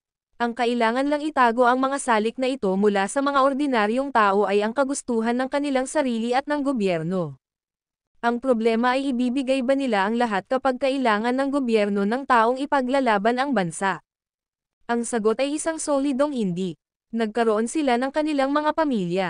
Sila ay nakatali sa mga benepisyo. Hindi lang ako naging posible. Sa makatuwid, imposible lamang para sa kanila na palitan si Jasper. D*N8. Biglang nagdikit ang ngipin ni Lord Alvarado at sinabing, magdadagdag pa ako ng 8 bilyon. Jasper, pakiusap huwag mong isipin na maliit na halaga ito. Ito lang ang mayroon ako ngayon. Nagtataka ang munting prinsipe. Sa kaibuturan niya, galit na galit siya sa puso niya. You with your bushy eyebrows and big eyes. Paano mo mababago ang iyong isip ng ganoon kabilis? Gayunpaman, hindi siya nagpahuli sa pagdaragdag ng, oh, yan na lang ba ang mayroon ka? Jasper, magdadagdag pa ako ng 10 bilyon. Kalimutan mo na ang lahat, tiyak na mas marami pa akong magiging kontribusyon kaysa sa lalaking Alvarado. Ngumisi si Lord Alvarado, hindi ba't 2 bilyon lang ang higit pa sa inalok ko? Tingnan mo ang kuripot mo. Hindi ka man lang makakapaglabas ng isa pang 2 bilyon, panunuya pabalik ng munting prinsipe. Kanya. Awkward na sinabi ni Jasper, sige, itigil mo na ang pakikipagtalo. Tatanggapin ko ang sobrang pera ng may pusong nagpapasalamat, ngunit kung magtitiwala ka sa akin, ang dagdag na pera na ito ay ibibilang na puhunan sa halip na pautang. Papasok ka pa ba? Hindi na inalintana ng munting prinsipe at ni Lord Alvarado ang sitwasyon. Nagkatinginan silang muli at sabay na tumango. F*** that. Nagpupuste ka na sa buhay mo, kaya bakit namin pakialam ang maliit na halagang ito? Novel drama. Ngumiti si Jasper at sinabing, hindi ka magsisisi. Natapos ang video conference pagkatapos ma-finalize ang mga detalye. Ang mga kinatawan ng bawat puwersa ay unti-unting umalis sa pulong. Bago eye-off ni Gale ang kanyang video, bigla siyang nagtanong, "Sly child, how confident are you?" Ngumisi si Jasper, bakit mo natanong, Old Master Hurlbut? Nagpaplano ka rin bang mag-ambag ng karagdagang pondo? Loan ba iyon o investment? Matapos ang ilang sandali ng pag-aalinlangan, umiling si Gale. Ayos lang. Kalimutan mo na. With that, pinatay niya ang kanyang camera. Isang tawa ang pinakawalan ni Jasper. Masyadong maingat ang tusong matandang ito. Karaniwan. Gayunpaman, hanggat ang pag-iingat ay nagdudulot ng tagumpay sa mga tao, maaari rin itong magdulot ng kanilang pagbagsak. Walang nakakaalam sa plano ni Jasper. Kung isa ring reincarnated na tao si Gale, malamang ay makikinig siya sa lahat ng mayroon siya. Hindi lang siya magpapahiram sa kanya ng pera, ni hindi siya magdadalawang isip at pagkatapos ay susuko. Gayunpaman, naiintindihan siya ni Jasper. Ito ay isang mabigat na halaga ng mga pondo pagkatapos ng lahat, at walang sino man ang nang-ahas na sumugal dito. Bukod dito, ano ang punto ng pakikipaglaban ni Gale sa kanyang edad? Ang pinakamahalaga ay iba ang pakikitungo ni Jasper sa kanya. Ang negosyo ay negosyo sigurado, sila ay magtatrabaho sa isa't isa kapag nagkaroon ng pagkakataon para sa pakikipagsosyo, ngunit sa anumang iba pang pagkakataon, iisipin lamang nila ang kanilang sariling negosyo. Katulad ng sa batas, pinahintulutan ni Jasper si Old Master Law na sumunod sa kanyang mga yapot ng walang pag-aalinlangan. Kapag nagtagumpay siya, ang mga batas ay hindi na magagapi. Iyon ang esensya ng isang dekada ng pag-unlad sa States. Ang isang patak ay sapat na upang maging isang elepante ang isang langgam sa isang iglap. Sa huli, malapit nang makuha ni Jasper. Pataas, nahuli niyang nakatingin sa kanya si Adele. Nakangiti, bakit nandito ka pa? Nagtatakang tanong ni Jasper. Kailangan kitang makausap ng pribado. Oh, hindi ako, ang ibig kong sabihin ay kapatid ko. Ang Pylay na nakikipaglaro sa mga ibon. Oo naman, makakalapit na siya. Ngayong wala na ang mga mababaw na tao, dumating na ang oras na hinihintay mo. Ang video na ito ay edited by Urban Storytelling. Kabanata 1753. Napaawang ang labi ni Jasper. Hindi na niya kaya. Hanapin ito sa kanya upang maglabas ng isa pang reklamo. Pagkatapos ng lahat, ito ay magiging isang pangunahing bawal para sa sinumang paralisado mula sa baywang pababa. Oo naman, hindi kailangang ganap na iwasan ang paksa, ngunit matalino lamang na panatilihing nakasild ang mga labi kapag nagsasalita ng malapit sa taong pinag-uusapan. Si Adele lang ang nakakatuwang tawagin ang kanyang kapatid na Pylay. At saka, tila wala ring opinyon ang baldado na si Brown sa ganoong bastos na palayaw. Kahit na ang munting prinsipe at Panginoong Alvarado ay pinahintulutan na magsalita sa kanya ng ganoon. Mukha nga siyang napaka-easygoing na tao. Ang impresyon na iniwan niya kay Jasper ay palaging isang misteryo dahil hindi pa sila nagkikita ng personal. Sa ngayon, 2 beses lang siyang nakipagpalitan ng ilang salita sa kanya ni Jasper sa pamamagitan ni Adele. Ang una ay noong iminungkahi ni Jasper na makipagkita ng personal. Noon din ang pakikipaglaban niya sa Estados Unidos, nagsimula. Ang pangalawa ay isang tuwirang pagtanggi mula sa baldado na si Brown. Kinailangan niyang aminin na mas gusto niyang makipag-usap ng direkta sa batang lider na ito na inaangkin na pinakipot ang talento ng kabisera sa nakalipas na siglo. Sa frame, tumayo si Adele at umalis sa upuan. Maya-maya pa ay isang binatang naka-wheelchair ang bumungad sa kanya na nakangiti. Ang kanyang unang impresyon sa baldado na si Brown ay pangkaraniwan. Mukha siyang ordinaryo. Nakasuot siya ng ordinaryong damit at ang tanging ipinagkaiba niya ay ang kapansin-pansing wheelchair. Maliban doon, gayunpaman, walang ganoong kakaiba sa kanya kung tutuusin. Kung siya ay itatapon sa isang pulutong, hindi siya gaanong mamumukod hindi. So, ito ang una nating pagkikita. Ngumiti ang baldado na si Brown at sinimulan ang usapan. Tumango si Jasper at sumagot, talaga. Medyo hindi inaasahan, sasabihin ko, ngunit tila nasa magandang panahon ang lahat. Wala ka bang balak magpaliwanag? Ang kanyang interest novel drama ay nagalit. Ordinary, too ordinary. So, I guess ito ang tinatawag nilang dakilang ermitanyo sa maingay na kalye. Tumawa si Jasper. Tumawa ng malakas, ang pilay na si Brown ay nagsabi. Gusto ko ang sinasabi mo. Are you drunk, Jasper? Bakit mo sinisisigawan? Umalangaw-ngaw ang boses ni Adele mula sa labas ng frame. Hindi siya pinansin ng dalawa. Kapag kailangan mo ng kamay, sabihin mo sa akin, mahinahong sabi ng baldado na si Brown. Ang kanyang mga simpleng salita ay napuno ng tuwa kay Jasper. Sa wakas, hindi na napigilan ng baldado na ito. Pinakamainam na laruin ito sa pamamagitan ng tainga. Naniniwala ako na makukuha mo ang mahigpit na window ng pagkakataon, sabi ni Jasper. Tumango ang baldado na si Brown. Nakuha ko. Magaling.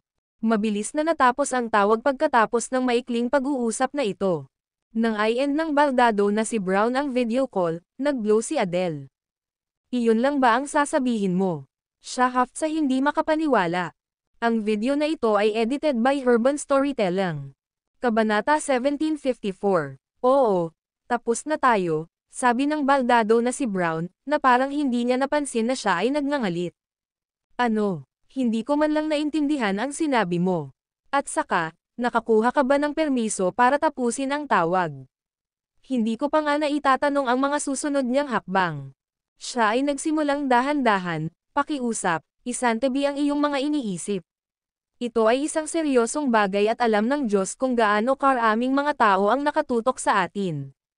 Kaya, maliban kung nais mong maging sa resibong dulo ng mga pasaway ni Lolo, mangyaring ituring ang iyong sarili bilang isang manunood. Hindi ka dapat lumahok sa bagay na ito, at hindi ka dapat sumunod sa uso. Naging mahigpit ang boses niya nang sabihin niya ang mga huling salita. Bagamat siya ay mukhang isang madaling pakisamahan na hindi mawawalan ng galit kahit na tawaging pilay, ang kanyang tono sa sandaling ito ay mabigat at siya ay naglalabas ng bulubunduking hangin ng awtoridad.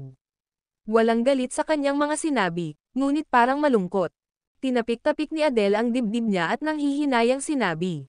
Hindi naman ako susunod eh. Bakit ba ang sama ng loob mo sa akin? Sa isang iglap, muli siyang naging mabait at sinabing, okay lang maging manunood. Maaari mo ba akong itulak palabas para sa ilang sikat ng araw? Nagsisimula na akong magkaroon ng amag pagkatapos ng isang linggong pagulan. Masunurin niya itong pinalabas ng bahay ngunit nanatiling matigas ang ulo. Ngunit ano ang pinag-uusapan ninyo?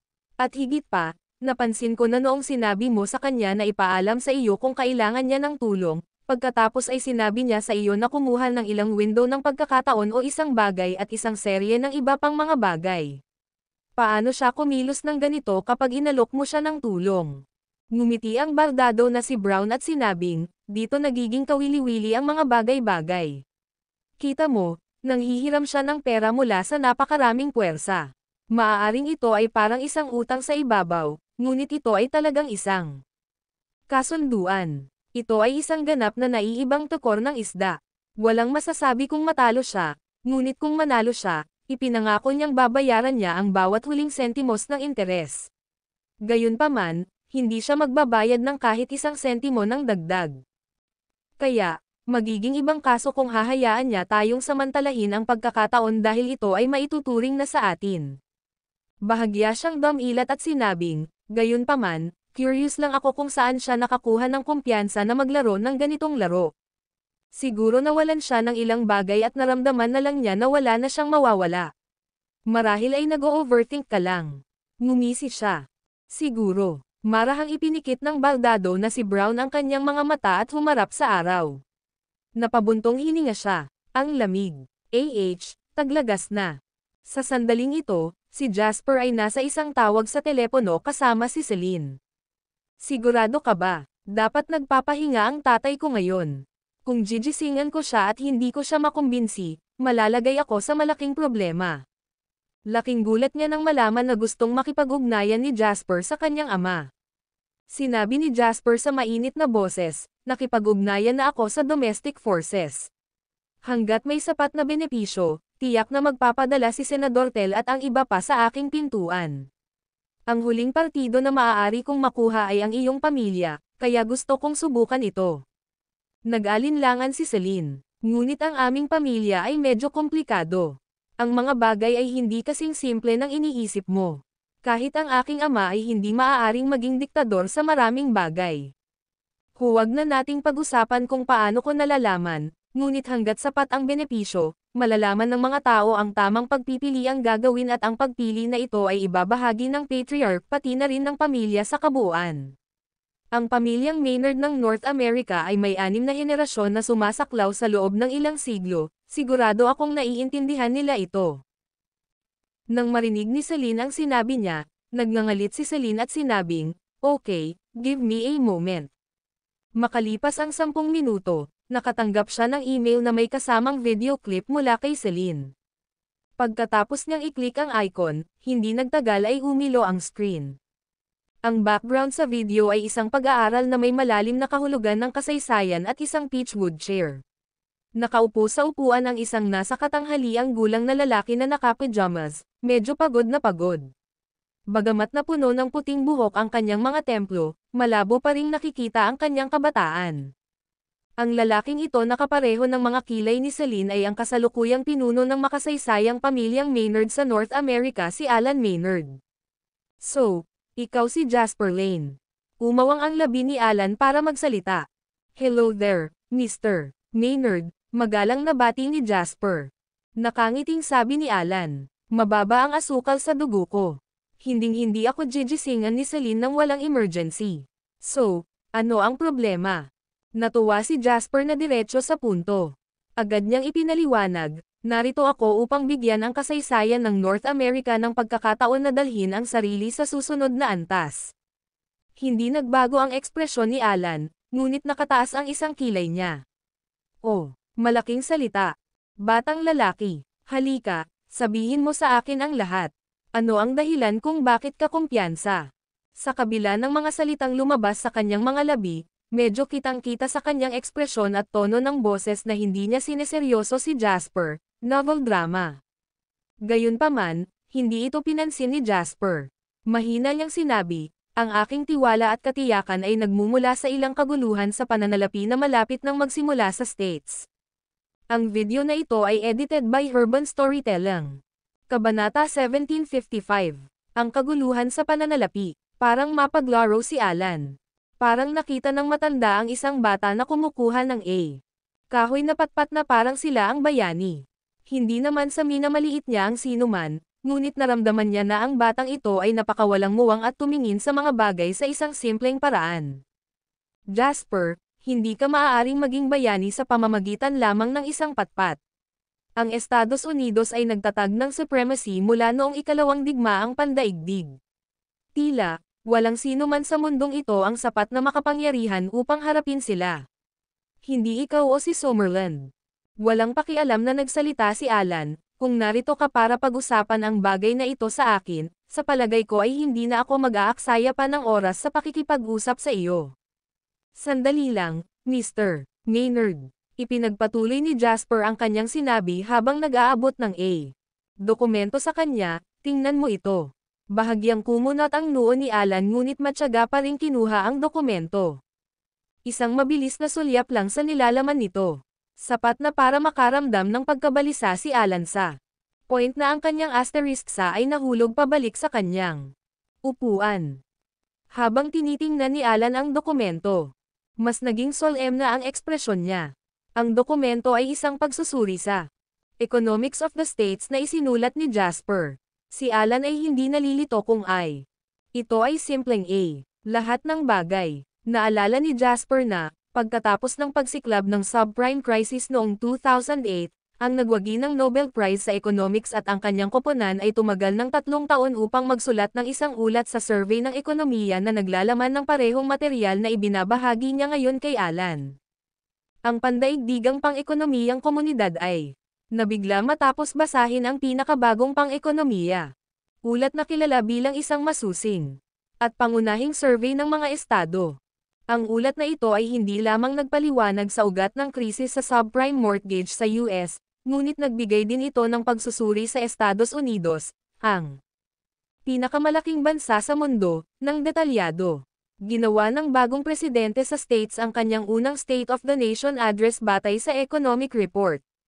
Hindi sa banggitin na ang ulat ay inilabas na ngayon 10 taon ng maaga, ibig sabihin, ito ay lalabas bago pa man sumiklab ang kataas-taasang sangla, na sa sarili nito ay nagdulot ng malaki at malalim na epekto. Mahigit 1 oras ang lumipas. Masusing binabasa ni Alan ang ulat nitong nakaraang oras habang matieg ang naghihintay si Jasper. Pumikit si Alan at nag-isip pagkatapos basahin ang ulat. Pagkatapos ay sinabi niya, "Isinulat mo ba ang ulat na ito?" Gaano man kaiya si Jasper, hindi niya kukunin ang kredito para sa ganoong bagay. Kaya, sinabi niya, "Nakaisip ako ng ideya at balangkas habang kinumplito ng aking propesyonal na koponan ang mga detalye. Sigurado ako na ang mga miyembro ng Academy of Social Sciences mula sa ang Academy of Social Sciences mula sa Summerland ay lumahok din sa pagsulat nito, tama ba? Nagdududa ako na ang isang normal na organisasyong sibil ay maaaring magsulat ng ganoong ulat," sabi ni Alan. "Oo, ikaw ang boss. Kahit anong sabihin mo ay tama." Hindi umimik si Jasper at ngumiti lang. Kung sa palagay niya, gayunpaman, walang saysay na ilabas ang buong larawan. "Halos nabasa ko lang ito, ngunit tatagal nang hindi bababa sa mahabang panahon upang maunawaan ng maayos ang mga nilalaman nito. Ang mga katulad na isyo at ulat ay aktwal na ginawa ng parehong resource team mula sa Washington at ng Economic Research Office sa aking panig. Walang sino man ang nagsulat ng isang ulat na kasing detalyado at malalim na tulad ng sa iyo. Ito ay kahanga-hanga lamang." Napayuko si Jasper habang umiinom ng kanyang tsaa. Ang ulat na ito tungkol sa subprime crisis ay tumagal ng 3 taon na nagwagi ng Premyong Nobel sa Economics at ng kanyang koponan sa wakas. Bukod dito, ito ay isinulat pagkatapos ng subprime crisis, na may pagbabalik tanaw sa pag-unlad ng ekonomiya ng bansa mula 1980 hanggang sa subprime crisis noong 2008. Ito ay isang 28 taong mahabang proseso. Ang pinakamakapangyarihang pangkat sa mundo sa larangan ng ekonomiya ay nagsulat ng ulat pagkatapos na masaksihan ang kasaysayan sa kanilang sariling mga mata, ngunit tinitingnan namin ito ng may pakinabang ng foresight dahil ito ay bago sumiklab ang subprime crisis. Paanong hindi nakakatakot ang ulat? Paanong hindi malalim? Paanong hindi ito nakakagulat? Ano ang gusto mong makuha sa ulat na ito? Ang tanong ni Alan ay napaangat ng ulo si Jasper para tingnan siya, ang patriarch ng mga Maynards mula sa North America. "Mr. Maynard, sa halip na tanungin mo kung ano ang gusto ko, bakit hindi mo sabihin sa akin kung ano ang maaari kong gawin para sa mga Maynards, at bilang kapalit kung ano ang maaaring gawin ng mga Maynards para mabayaran ako?" Nagsimulang tumawa si Alan. Gayunpaman, walang bakas ng pagiging aloof sa kanyang tono sa pagkakataong ito. Kahit na ang nangungunang resource team mula sa hindi may sulat ng Washington ang gayong ulat. Dahil dito, nakuha na ni Jasper ang respeto ni Alan. Gaya ng sabi ko, mas makakapagbigay ako. Pagkakataon para sa Maynards. "I'm pretty sure you, Mr. Maynards, are smart enough to understand the current economic system in the United States even without the report. Siguradong lalabas ang mga problema sooner or later, kaya lang walang nakakatiyak kung kailan at paano ito matatapos." Si Jasper ay may dignidad habang nakatitig kay Alan at sinabi sa seryosong tono. "Pero sa ngayon, ako ang magpapasabog ng problema para mas maging interesante ang mga bagay-bagay.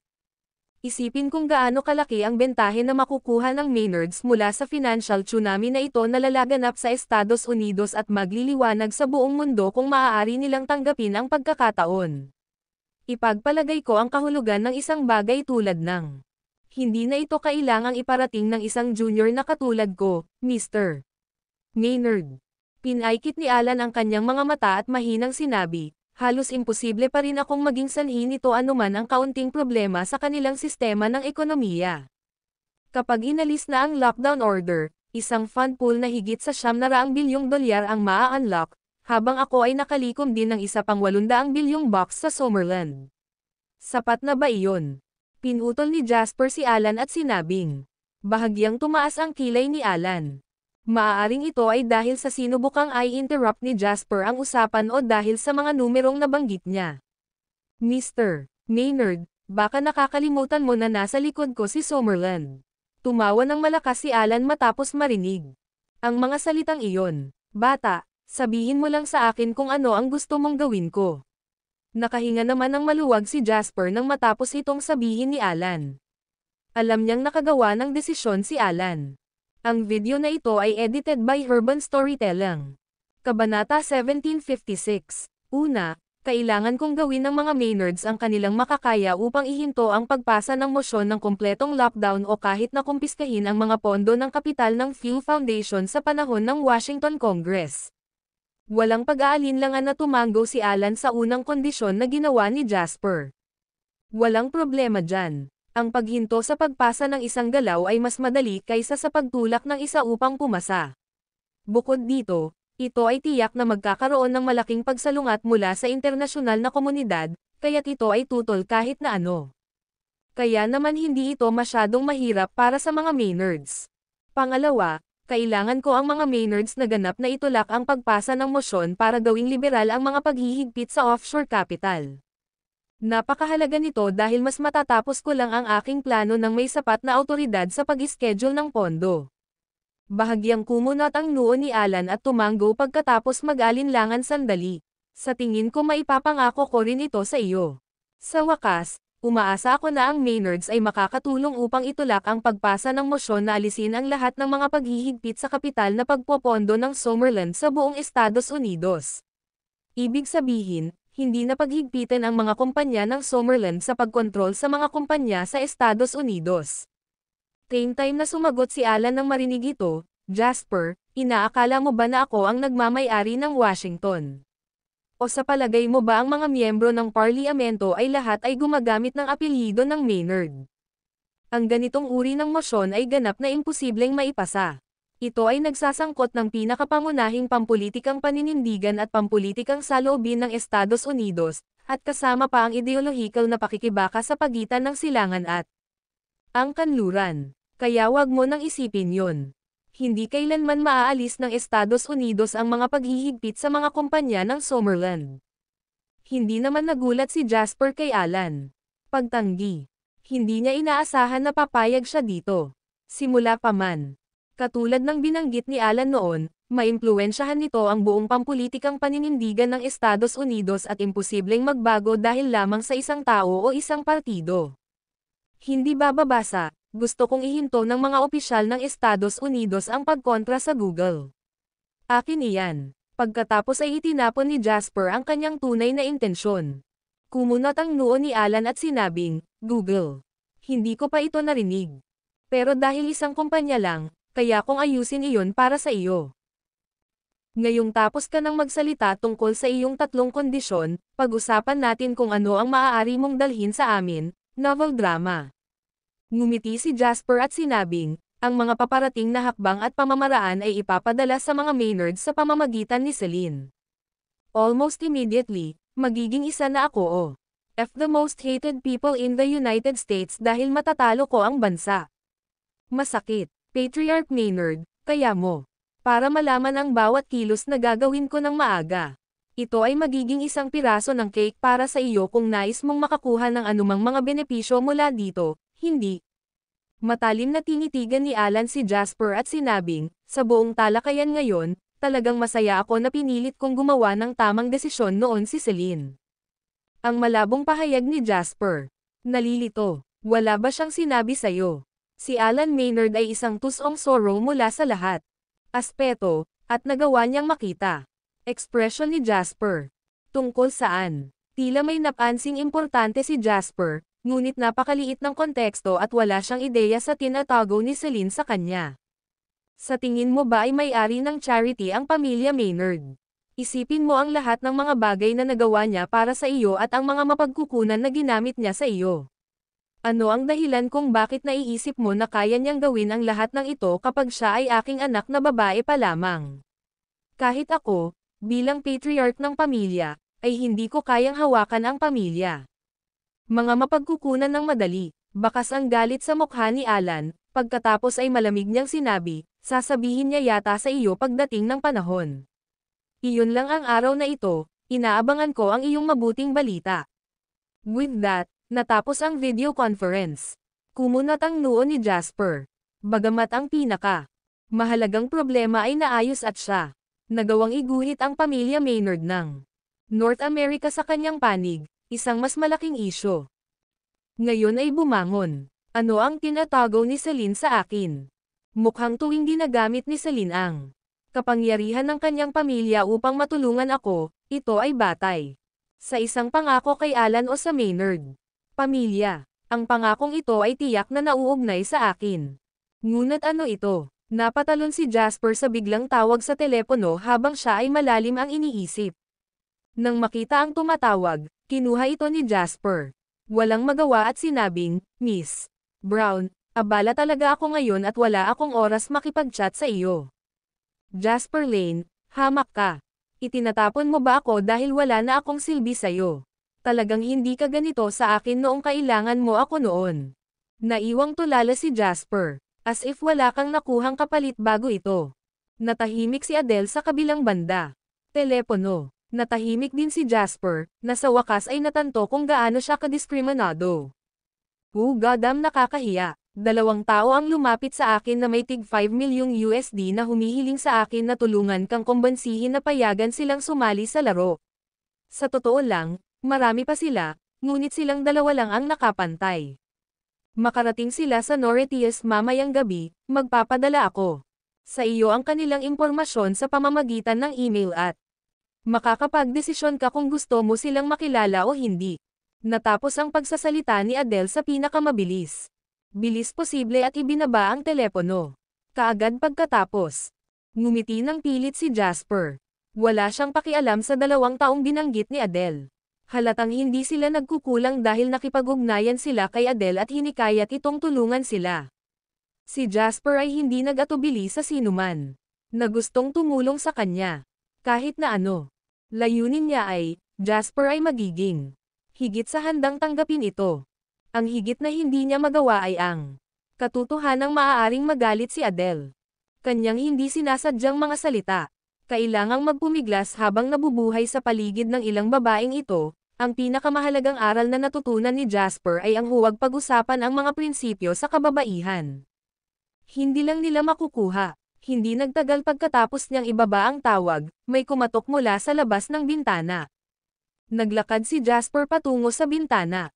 Malinaw na tanghali sa mga sandaling ito at ang araw ay dapat na pinakamalakas ngayon.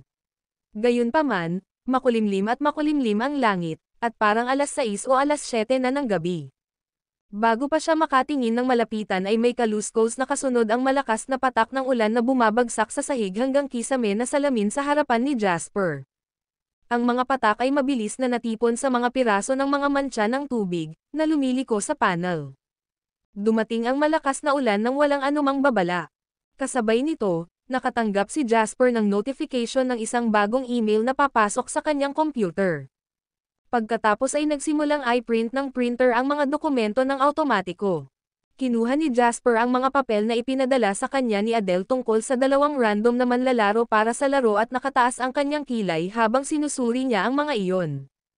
Ang 2 lalaking ito ay mula sa Cantor County at Gillian County ayon sa pagkakabanggit. Ang isang lugar ay mayaman at ang isa naman ay mabangis. Pareho silang mga taong hindi nakausap noon ni Jasper, ngunit lahat sila ay may natatanging background. Hindi nakapagtataka na nagawa nilang kumbansihin si Adele. Ang video na ito ay edited by Urban Storytelling.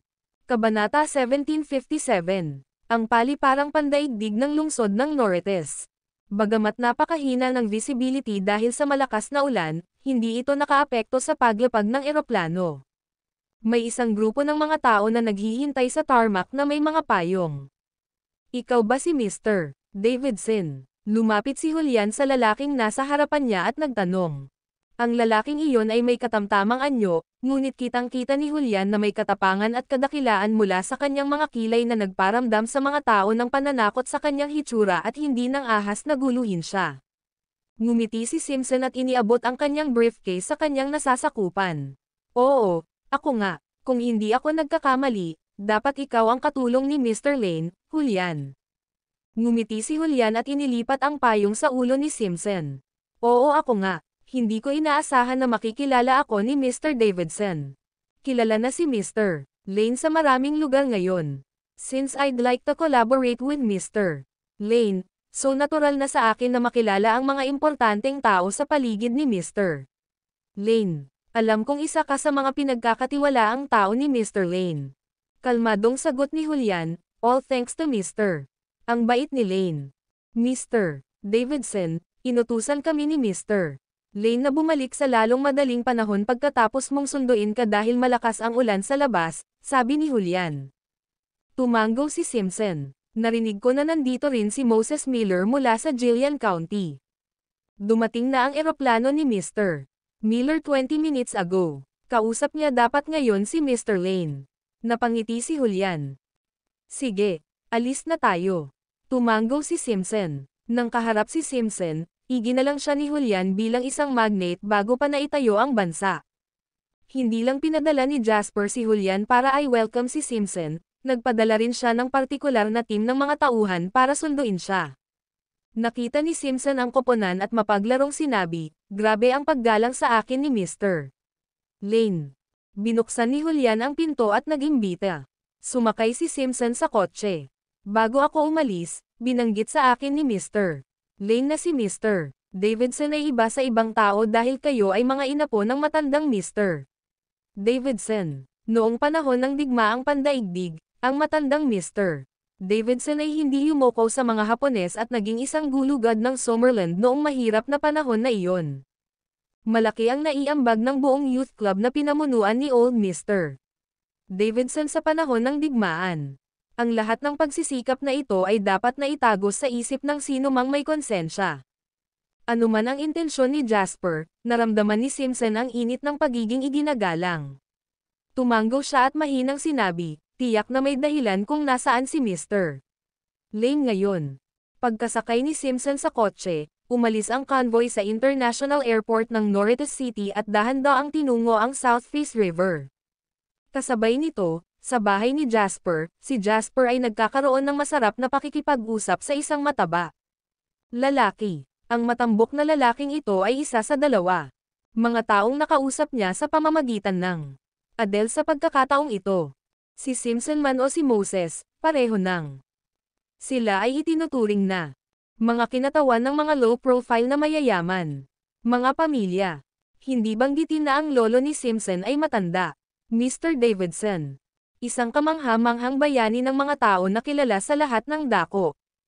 Ang lalaking nasa harap niya, si Moses, ay may magandang background din. Ayon sa impormasyon ni Adele, si Moses ang ika-4 na henerasyon ng pamilya ng Miller. Ang buong pamilya ni Miller ay nasa Gillian County ng mga henerasyon hindi sila nawala ang kanilang impluensya sa Gillian County kahit na sila ay mahina, at hindi sila lumabas sa lugar kapag sila ay malakas.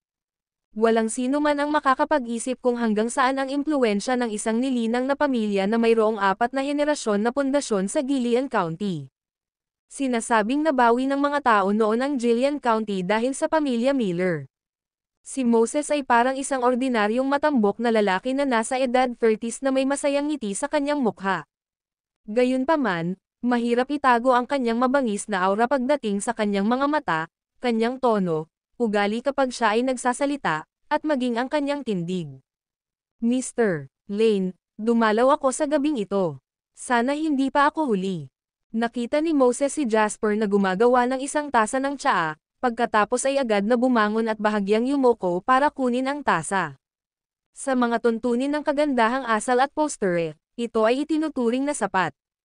Tiningnan ni Jasper ang chubby na mukha ni Moses at sinabing, "It's always better late than never, but I have a question that I'm very curious about. The Miller family never left Jillian County once before, baka hindi mo na matitiis.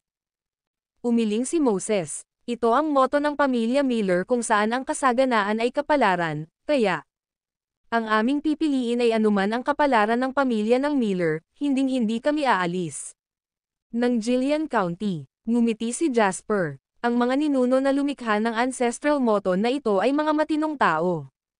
Ang 3 henerasyon bago si Moses ay nangyari na ang pinakamagulong panahon para sa Summerland sa nakalipas na milenyo, kung saan ang mga tao nito ay higit na nagdusa. Sa panahon din ng magulong mundong iyon kung saan maraming mayayamang lalaki ang lumitaw sa Summerland. Sa pagbabalik tanaw sa mga mayayamang lalaking iyon na namuno noong mga araw na iyon, ilan sa kanila ang natitira ngayon. Tanging ang pamilya ni Miller ang nakaligtas.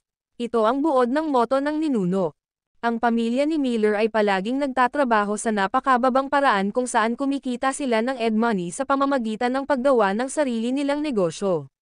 Bihira silang magkaroon ng mga hinaing sa iba, at sa parehong oras ay hindi rin sila malalim na kumonekta sa anumang partido.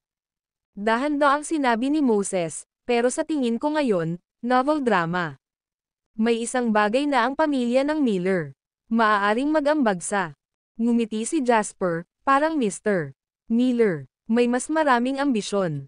Ibinaba ni Moses ang kanyang tasa at seryosong tumingin kay Jasper.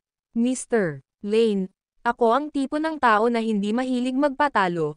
Ayon sa ating mga ninuno, tayo bilang mga nakababatang henerasyon ay dapat protektahan ang ating sarili kapag nahaharap sa problema. Ngunit ngayon ang mundo ay mapayapa, at ang mga bagay ay nagbabago.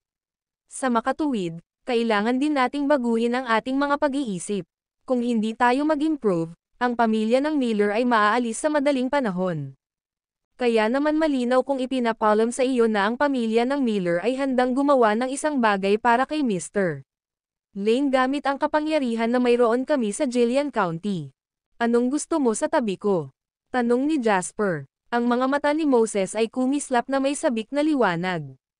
Isang pagkakataon na manindigan sa loob ng pinakamataas na bilog ng nakababatang henerasyon na kahit makalipas ang 20 taon, kapag umalis ang nakatatandang henerasyon, magkakaroon pa rin tayo ng ating tiket sa mga nangungunang domestic circle. Ang video na ito ay edited by Urban Storytelling. Kabanata 1758, Gano kay Toto ang mga salita ni Moises. Sa pananaw ni Jasper, siguradong totoo. Lalo na pagdating sa isang pamilya tulad ng mga Miller. Kung ang pamilyang Alvarado ng Northwest ay isa sa mga nangungunang pamilya ng stream na nagsimulang maging mahina ang profile kamakailan para sa kapakanan ng pangangalaga sa kanilang pamilya, kung gayon ang Millers ang magiging pinakamahusay na halimbawa ng pamumuhay sa pag-iisa. Hindi mabibigo ang mga pamilyang tulad nila na ang ginagawa ngayon ni Jasper ay aktwal na nagsasagawa ng kalooban ng estado at gumagawa ng mga bagay na hindi maginhawa para sa gobyerno. Para sa ganoong pamilya, kahit sila ay maglakas loob, saktan ang sinuman maliban sa mga opisyal. Ito ang kanilang pinakapangunahing kadahilanan. Para mabuhay, kapag pinili nilang ipakita ang kanilang sarili, mag-aambag sila ng walang reserbasyon. Pinaikit ni Jasper ang kanyang mga mata at tumahimik habang pinaglalaroan ng kanyang mga daliri ang tasa. Tumigil sandali si Moses bago siya nagpatuloy. Ang pamilya ni Miller ay maaaring mamuhunan ng 1,200 bilyong summer dollars. Mr. Lane, sa totoo lang, ito ang lahat ng mga ari-arian na mayroon ang pamilya Miller maliban sa ilang pangunahing real estate. Kung magkamali ang halagang ito, ang pamilya ni Miller ay hindi malayong mapahamak. Ang pamilya ni Miller ay isang mababang profile na mayayamang pamilya na sumasaklaw sa 4 na henerasyon. Kung ilalagay mo ang lahat sa akin, hindi ka ba natatakot na may mangyari? Tanong ni Jasper. Ngumiti si Moses, sa Summerland, hanggat aprobahan ng mga opisyal, walang mangyayaring masama. Saglit na natigilan si Jasper, saka siya tumawa ng malakas. Iba talaga si Moses kumpara sa mga anak ng ibang mayamang pamilya. Siya ay prangka, hindi mapagkunwari at ang kanyang mga salita ay napakadirekta, na para bang ito ay makatusok sa lalamunan. Ngunit ito rin ay nagpakita ng katapatan ni Moises. Kasto ba ng isang low-profile na pamilya ang Miller na nagkaroon ng matatag na pag-unlad? Sanayin ng isang hanggal na kahalili. Kahit ang mga multo ay hindi maniniwala sa ganoong kwento. Ang tanging paliwanag ay talagang dumating si Moses nang may sukdulang katapatan. Nakikita ko na si Mr. Miller ay isang ambisyosong tao. Marahil ay hindi mo intensyon na labagin ang iyong ancestral motto ng pamilya ng Miller, ngunit umaasa ako na magagawa mong gumawa ng ilang mga pagbabago sa pamilya ng Miller. Pinag-isipang mabuti ni Jasper ang kanyang mga sinabi habang dahan-daang magsalita. Kasunod ng mga salita ni Jasper, nagliwanag ang mga mata ni Moses, na para bang ang mga salita sa kanyang puso ay binibigkas ng malakas. Para sa akin, hindi mahalaga kung ano ang iyong tunay na layunin, kung ito ay ang pagkakataong makapasok sa bilog o makakuha ng tiket sa pagpasok. Sa anumang kaso, tumayo si Jasper, inabot ang kamay ni Moses, at ngumiti. Welcome sa JW Foundation. Tumawa ng malakas si Moses dahil sa wakas ay makakapaglabas na siya pagkatapos ng mahabang araw. Ang matambok niyang kamay ay humawak kay Jasper at marahan at malupit na niyugyog. Ganyan talaga lalaki. Makalipas ang 10 minuto, lumabas si Moses. Masaya ang Villa. Aalis na sana siya ng Villa sa ilalim ng payong ng kanyang nasasakupan, nagkataon na nakita niyang bumalik mula sa labas ang team na ipinadala para pumili kay Simpson. Nang makita ang sitwasyon, huminto sandali si Moises. Nang bumukas ang pinto ng sasakyan, nakita ni Moses ang isang lalaki na halos kasing edad niya ay lumabas ng sasakyan. Ordinaryo lang ang facial features ng lalaking iyon, ngunit may hindi masabi na kabayanihan at kadakilaan sa kanya. Si Moses ay nagmula sa pamilya ng isang bandido at napakasensitibo sa ganitong uri ng aura. Napansin din ni Simpson na kalalabas lang ng sasakyan si Moses. Pareho silang may magkatulad na background ng pamilya at ito ang naging dahilan upang makita nila ang isa't isa sa unang tingin. Umakyat si Simpson sa hagdan, habang si Moses ay bumababa. Parehong bumagal sina Simpson at Moses nang magkasalubong sila sa gitna ng hagdan. Mr. Davidson, pakibilasan, naghihintay si Mr. Lane. Sinenyasan ni Julian. Tumanggaw si Simpson at ngumiti kay Moses. Ngumisi si Moses habang dumadaan sila sa isa't isa. Nang papasok na si Simpson sa villa, lumabas si Jasper para salubungin siya. Mr. Davidson. Inunat ni Jasper ang kanya kamay at ngumiti. Kinamayan ni Simpson si Jasper at ngumiti, "Hello Mr. Lane." Pagkatapos nilang magkamayan, muling itinaas ni Simpson ang kanyang kanang kamay, ikinuyom ang kaliwang kamay sa isang kamao at inilagay sa kanyang kanang braso sa kabahagyang yumuko kay Jasper. Nagmamadaling umatras si Jasper at ganoon din ang ginawa kay Simpson. Nagulat si Simpson. Alam ni Mr. Lane tungkol sa etiquette ng Green Society bilang mabuti. Ngumiti si Jasper, ang alam ko lang na ito ay orihinal na kabilang sa Vastgate. Hindi ko inaasahan na ang Tunak Brothers at Green Society ay magkakaroon ng katulad na kasanayan, novel drama. Pagkatapos ay sinabi ni Simpson, mayroon kaming sarili rules, pero dahil hindi kasama sa amin si Mr. Lane, hindi mo kailangang mag-abala tungkol dito. Ngumiti si Jasper at inakay si Simpson na maupo sa couch. Ang mga nagpapalakas ng loob sa iyo sa mga panahong walang katiyakan, at ang mga tumatayong kasama mo kapag walang sino man ay ang iyong mga tao. Ang matandang G. Davidson ay matapang at matuwid sa buong buhay niya, at hindi niya alam kung gaano karaming pabor ang kanyang naiwan. Gayunpaman, nang dumating ang bansa sa isang katapusan, hindi kami pinagtaksilan ng matandang Mr. Davidson. Ang mga mananakop na Hapones.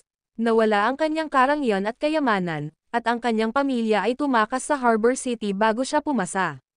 Gayunpaman, talagang isang magandang bagay na aktibo pa rin ang mga inapo ng matandang G. Davidson. Cantor County. Nagningning ang mga mata ni Simpson nang marinig ang tulang binanggit ni Jasper. Ginamit ang tula upang ilarawan ang lolo ni Simpson, ang matandang G. Davidson. Ang backstory ng tula ay tungkol sa isang prinsipe noong sinaunang panahon na maraming kaibigan sa buong mundo. Ang matandang G. Davidson sa Waterhoof City ay hindi gaanong mababa sa prinsipe sa tula. Nadama ng bawat taong nananatili sa timog ng Waterhoof City ang kabutihang loob ng matandang Mr. Davidson. Ano ang pinakamahalagang katangian para sa mga inapo ng mga pamilya tulad ni Simpson? Ito ay tiyak na paggalang sa kanyang mga ninuno. Tumayo si Simpson at seryosong kinausap si Jasper. Mr. Lane, you are definitely my friend now. Mula doon, makikita ng isa ang parehong pagkakatulad at pagkakaiba sa pagitan ng parehong Simpson at Moses. Pareho silang prangka, ngunit ang kanilang iba ang aura at ugali. Noong nahaharap sila sa parehong sitwasyon, sila gumawa ng iba't ibang mga pagpipilian. Dahil magkaibigan na tayo ngayon, gawin nating simple ang mga bagay, Mr. Davidson. Alam ko ang layunin ng pagbisita mo. What do? Kailangan mo at ano ang maibibigay mo sa akin? Si Ginoong Davidson ay labis na nasiyahan sa dalawang tanong na ibinato ni Jasper. Hindi siya isang taong mahilig magpatalo sa paligid ng bush. Handa siyang magkaroon ng mahabang negosasyon bago ito, ngunit ngayong nakita niyang si Jasper ay isang taong prangka, nakaramdam siya ng kaginhawaan. Itinaas niya ang kanyang ulo at sinabing, ang pamilyang Davidson ay hindi uupo kapag nangangailangan ng tulong ang bansa. Hindi kailangan ng pamilyang Davidson ang garantiya at alok ni Mr. Lane. Kung para sa bansa, 2,000 bilyong summer dollars ang ililipat kaagad sa iyo. Ang video na ito ay edited by Urban Storytelling. Kabanata 1759. Bumilis ang tibok ng puso ni Jasper matapos marinig ang sinabi ni Simpson. Hindi kailanman naisip ni Jasper na may ganitong mga tao noong mga taon bago nakilala si Simpson. Gayunpaman, nang makita ang mataimtim na ekspresyon ni Simpson na tila siya ay nasa isang pilgrimage, biglang naunawaan ni Jasper kung bakit ang isang hindi marunong bumasa at sumulat na nabubuhay sa pamamagitan ng pakikipaglaban at pagpatay ay magkakaroon ng isang inapo na lumipat sa Cantor County at nagtatag ng isang maunlad na negosyo bago bumalik ang Harbor City. Kung dapat malaman ng isang tao, ang Cantor County ay tahanan ng napakaraming hindi natuklasang mahuhusay na individual na nasa ibang antas. Gayunpaman, walang nakatikim ng cake ng pamilya Davidson. Walang sino man ang makakaila na ang hustisyang ito ay kahanga-hanga sa sarili nito. Ang JW Capital at ang mga subsidiary nito sa kabuuan ay sabik na bumuo ng isang strategic partnership alliance sa industriya ng pamilya Davidson. Ito ang aking pangako, at ito ay magiging epektibo sa lahat ng oras. Sa harap ng isang figure na kasing bayanihan ni Simpson, nadama ni Jasper na ang pag-iisip para sa sariling kapakanan ay kalapastanganan laban sa kanyang inosenteng puso. Bilang isang resulta, inilabas ito ni Jasper na tila walang limitasyong pangako, na noon hindi pa nagagawa sa kanyang negosyo. Ipinahihiwatig nito na hanggat nariyan pa sina Jasper at JW at bukas ang pamilya Davidson na makipagtulungan sa kanila sa hinaharap, naganap nilang matamasa ang pinakamahusay na mga termino pati na rin ang kumikitang paggamot. Gayon din, uunahin ni JW ang industriya ng pamilyang Davidson kaysa sa iba kapag nahaharap sa mga kakompetensya. Dahil sa laki ng JW sa loob ng bansa, halos imposible para sa sino man na makakuha ng ganitong uri ng paggamot. Pinisil ni Simpson ang kamay ni Jasper sa tuwa, at mahinahong sinabi, well, it's a deal, novel drama. Ang salitang binigkas ay isang palasong pinalipad, tugon ni Jasper habang nakangiti. Bagamat 10 minuto lang ang kanilang pag-uusap ay nagkasundo na sila. Si Simpson ay nanatili lamang sandali. Ilang sandali matapos na maayos ang usapin mula noon. Kailangan niyang bumalik sa bahay at iulat ito sa kanyang pamilya sa lalong madaling panahon. Pagkaalis ni Simpson, tumayo si Jasper sa tabi ng pinto, pinapanood ang pagbagsak ng ulan sa isang tuwid na linya mula sa mga eaves ng villa, at nananges, gaano katagal tatagal ang malakas na ulan na ito. Ayon sa taya ng panahon, 2 malakas na convective air mass ang inaasahang magtitipon sa timog. Ito ay tinatayang tatagal ng mga 10 hanggang 15 araw. Sagot ni Julian habang papalapit kay Jasper at pamwesto sa likod niya. Tumango si Jasper, at nagtanong, ano ang tingin mo kay Simpson? Pagkatapos ng maikling sandali ng pagmumuni-muni, umiling si Julian, at sumagot, ako. Hindi sigurado kung paano ito ilalagay. Nakangiting sinabi ni Jasper, hindi mahalaga, sabihin mo lang sa akin ang iyong impression sa kanya. Bueno, siya ay mukhang okay, medyo magalang, maamo, matapang at masayahin, hindi katulad ng isang taong nagplano para sa kanyang sariling interes, sagot ni Julian na may pag-iisip. Iniunat ni Jasper ang kanyang braso upang hawakan ang papatak na ulan habang mariin niyang sinabi, kung marami lang ang katulad niya, maliligtas ako sa lahat ng aking problema. Paano ito magiging posible? Ang mga taong tulad niya ay hindi karaniwang nabubuhay ng napakatagal, kumpiyansa na sabi ni Julian. Pinandilatan ni Jasper si Julian habang tumugon, aware ka ba na nagkakalat ka ng negativity? Ang ating bansa ay sinusuportahan ng gayong mga tao. Pinawi ni Jasper ang ulan sa kanyang mga palad, at sinabing, ang mga sosyal na nilalang ay madalas na mapusok, ngunit palaging may mga nagdadala ng kanilang mga pasanin sa katahimikan. Sa tingin ko isa ka sa mga taong iyon, Mr. Jasper, sincere na sabi ni Julian. Kailan mo natutunan ang sining ng pambabola? Gusto ko lang na magsaya at mabilis na matapos ang grupong ito ng kalokohan. Pagkatapos ng lahat ng iyon, gusto kong magbakasyon ng mahabang panahon at sayangin ang pinaghirapan kong pera kahit saan. Sabi ni Julian, kung gayon, baka mahirapan si Mr. Lane sa dami ng pera mo. Ang video na ito ay edited by Urban Storytelling. Kabanata 1760. Gusto ko ang tunog niyan. Umulan buong magdamag at hindi nagpakita ng mga palatandaan ng pagpapalam. Umalis si Jasper para makipagkita kay Jake at Buzz sa araw. Base sa time difference, sa market, ay muling magbubukas ngayong gabi, sa puntong iyon. Aalisin na ang lockdown order. Ito ay, simula pa lang ng mahirap nating laban. Mas casual si Jasper sa dalawa. Sila, iniimbitahan sila sa kumpanya. Cafeteria para mag-chat sa tanghalian. Ang oras na ito ay hindi mas mahusay kaysa sa huli. Ang Wall Street ay naglalayong sirain tayo sa lahat ng posibleng paraan. Malalagay tayo sa ilalim ng matinding panggigipit. Nagnakaw ng tingin si Jasper sa kanilang dalawa. At napansin kong ganoon ang mukha ni Jack. Kalmado, habang ang kay Buzz ay solemn. Nag-aaway ka ba, Old Willis? Nakangiting tanong ni Jasper. Mapait na nakasimangot si Buzz sa kanyang mukha habang tumugon, sort of.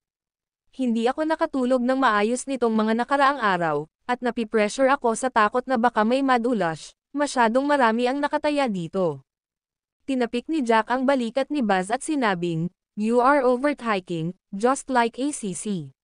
W.E.D.O., after all, have Mr. Lane's support, di ba? You will be unscathed even if the sky falls. Nako, hindi ka naman masama, Jack. Bilang isang taga Harbor City na may ibang etnisidad, nagagawa mo nang kunin ang paraan ng pagsasalita namin dito kahit na nasa Norritos City lang sa maikling panahon, bulalas ni Jasper. Kapag nasa Roma, gawin ang ginagawa ng mga Romano. Nakangiting sagot ni Jack. Si Buzz naman ay nagalit at pinabulaanan. Iyon ang dahilan kung bakit ako nasa ilalim ng labis na stress. Paano kung hindi ko ito nakuha ng tama sa unang pagkakataon? Ano ang mangyayari kina JW at Mr. Lane kung nangyari iyon? Biglang nanigas ang mukha ni Jack sa hose. Binigkas ang mga salita. Si Jasper ay nagpupunas lang ng pagkain sa mukha at dahan-daang nagsalita. Tama si Jack, Old Willis. Para kang maliit na kapatid. JW is my company, so you don't have to worry about my problems since ako na ang bahala sa kanila. Bakit ka dapat mag-alala sa isang bagay na walang kinalaman sa buhay mo? Tandaan mo ngayon na part-time na empleyado ka lang na nagtatrabaho para sa akin kapalit ng sweldo. Kung sakasakali man ay tapos na ako, aling mga securities o fund company sa lokal ang hindi ipaglalaban ang iyong mga kakayahan. Kailangan mo pa bang mag-alala tungkol sa iyong mga gastos kung mangyari iyon? Kinakabahang sabi ni Buzz, hindi ko naman sinasadya. Yun, ako lang. Alam kong hindi mo sinasadya iyon, pero dapat ganyan ang iniisip mo. Pinutol ni Jasper si Buzz bago niya matapos ang kanyang sentensya, at same time na sinabi, dapat kong gawin ang kabuoang desisyon sa kasunod na labanan sa Wall Street sa stock market ng Estados Unidos, ngunit ang partikular na pagpapatupad at sundin.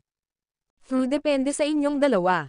Kung alin man sa ikaw ay may isang nanginginig na kaisipan, ito ay magkakaroon ng agarang epekto sa buong team. Ano ang ipapagawa mo sa akin pagdating ng panahon? Makakalaban ko ang pinakamahusay na stock trading team sa mundo, gamit lamang ang keyboard upang pamahalaan ang daan-daang mga account ng mag-isa. Tandaan na dapat mong ayusin ang iyong pag-iisip at tukuyin ang iyong kani-kanilang mga posisyon bago magsimula ang merkado ngayong gabi. Part-time na empleyado ka. Kapag nanalo ka, maaari kang maging karapat-dapat para sa mga bonus. Kung matalo ka, tapikin mo lang ang iyong sarili, umalis, at bumoto para sa mga resume sa ibang kumpanya. Ano ang silbi ng pagkatakot? Mataimtim na tumango si Jack bilang tugon sa pagsasalita ni Jasper. Alam na alam niya ang magandang intensyon ni Jasper, novel drama. Si Buzz naman ay namumula ang mga mata habang nasasakal. Bakit kailangan mong pasanin ang iyong sarili sa lahat, Mr. Lane? How would you like me to handle it if I don't bear it alone? Si Jasper ay gumuhit ng bilog sa paligid niya gamit ang kanyang chopsticks. Tingnan ang lahat ng mga taong ito, lahat ng mga empleyadong ito. Sila at ang kanilang mga pamilya ay umaasa sa JW na matustusan sila ng sapat na pagkain, ang kakayahang pangalagaan ang kanilang mga magulang, at mag-alok ng pinakamahusay na edukasyon para sa kanilang mga anak. Akin si JW pati na rin sa kanila. Mawawalan ng trabaho at kayamanan ang mga tao. Nang pagkakitaan kong si JW ay bumagsak. Iyon talaga ang dahilan kung bakit kailangan ko. Tiisin mo lahat. Ibinagsak ni Jasper ang kanyang chopstick sa mesa habang umuusad ang usapan sa puntong ito, saka sinabing may pagtatampo. Ganun pa man, ito lang ang mga bagay na ako lang ang dapat isaalang-alang, at wala itong kinalaman sa iyo kung anuman, Old Willis. Hindi ka dapat mag-alala. Kung hindi mo magawang ayusin ang iyong pag-iisip bago magbukas muli ang palengke, dapat kang bumangon at ibigay ang iyong posisyon sa iba. Mangyaring huwag ipagpaliban ang aking negosyo, unawain mo.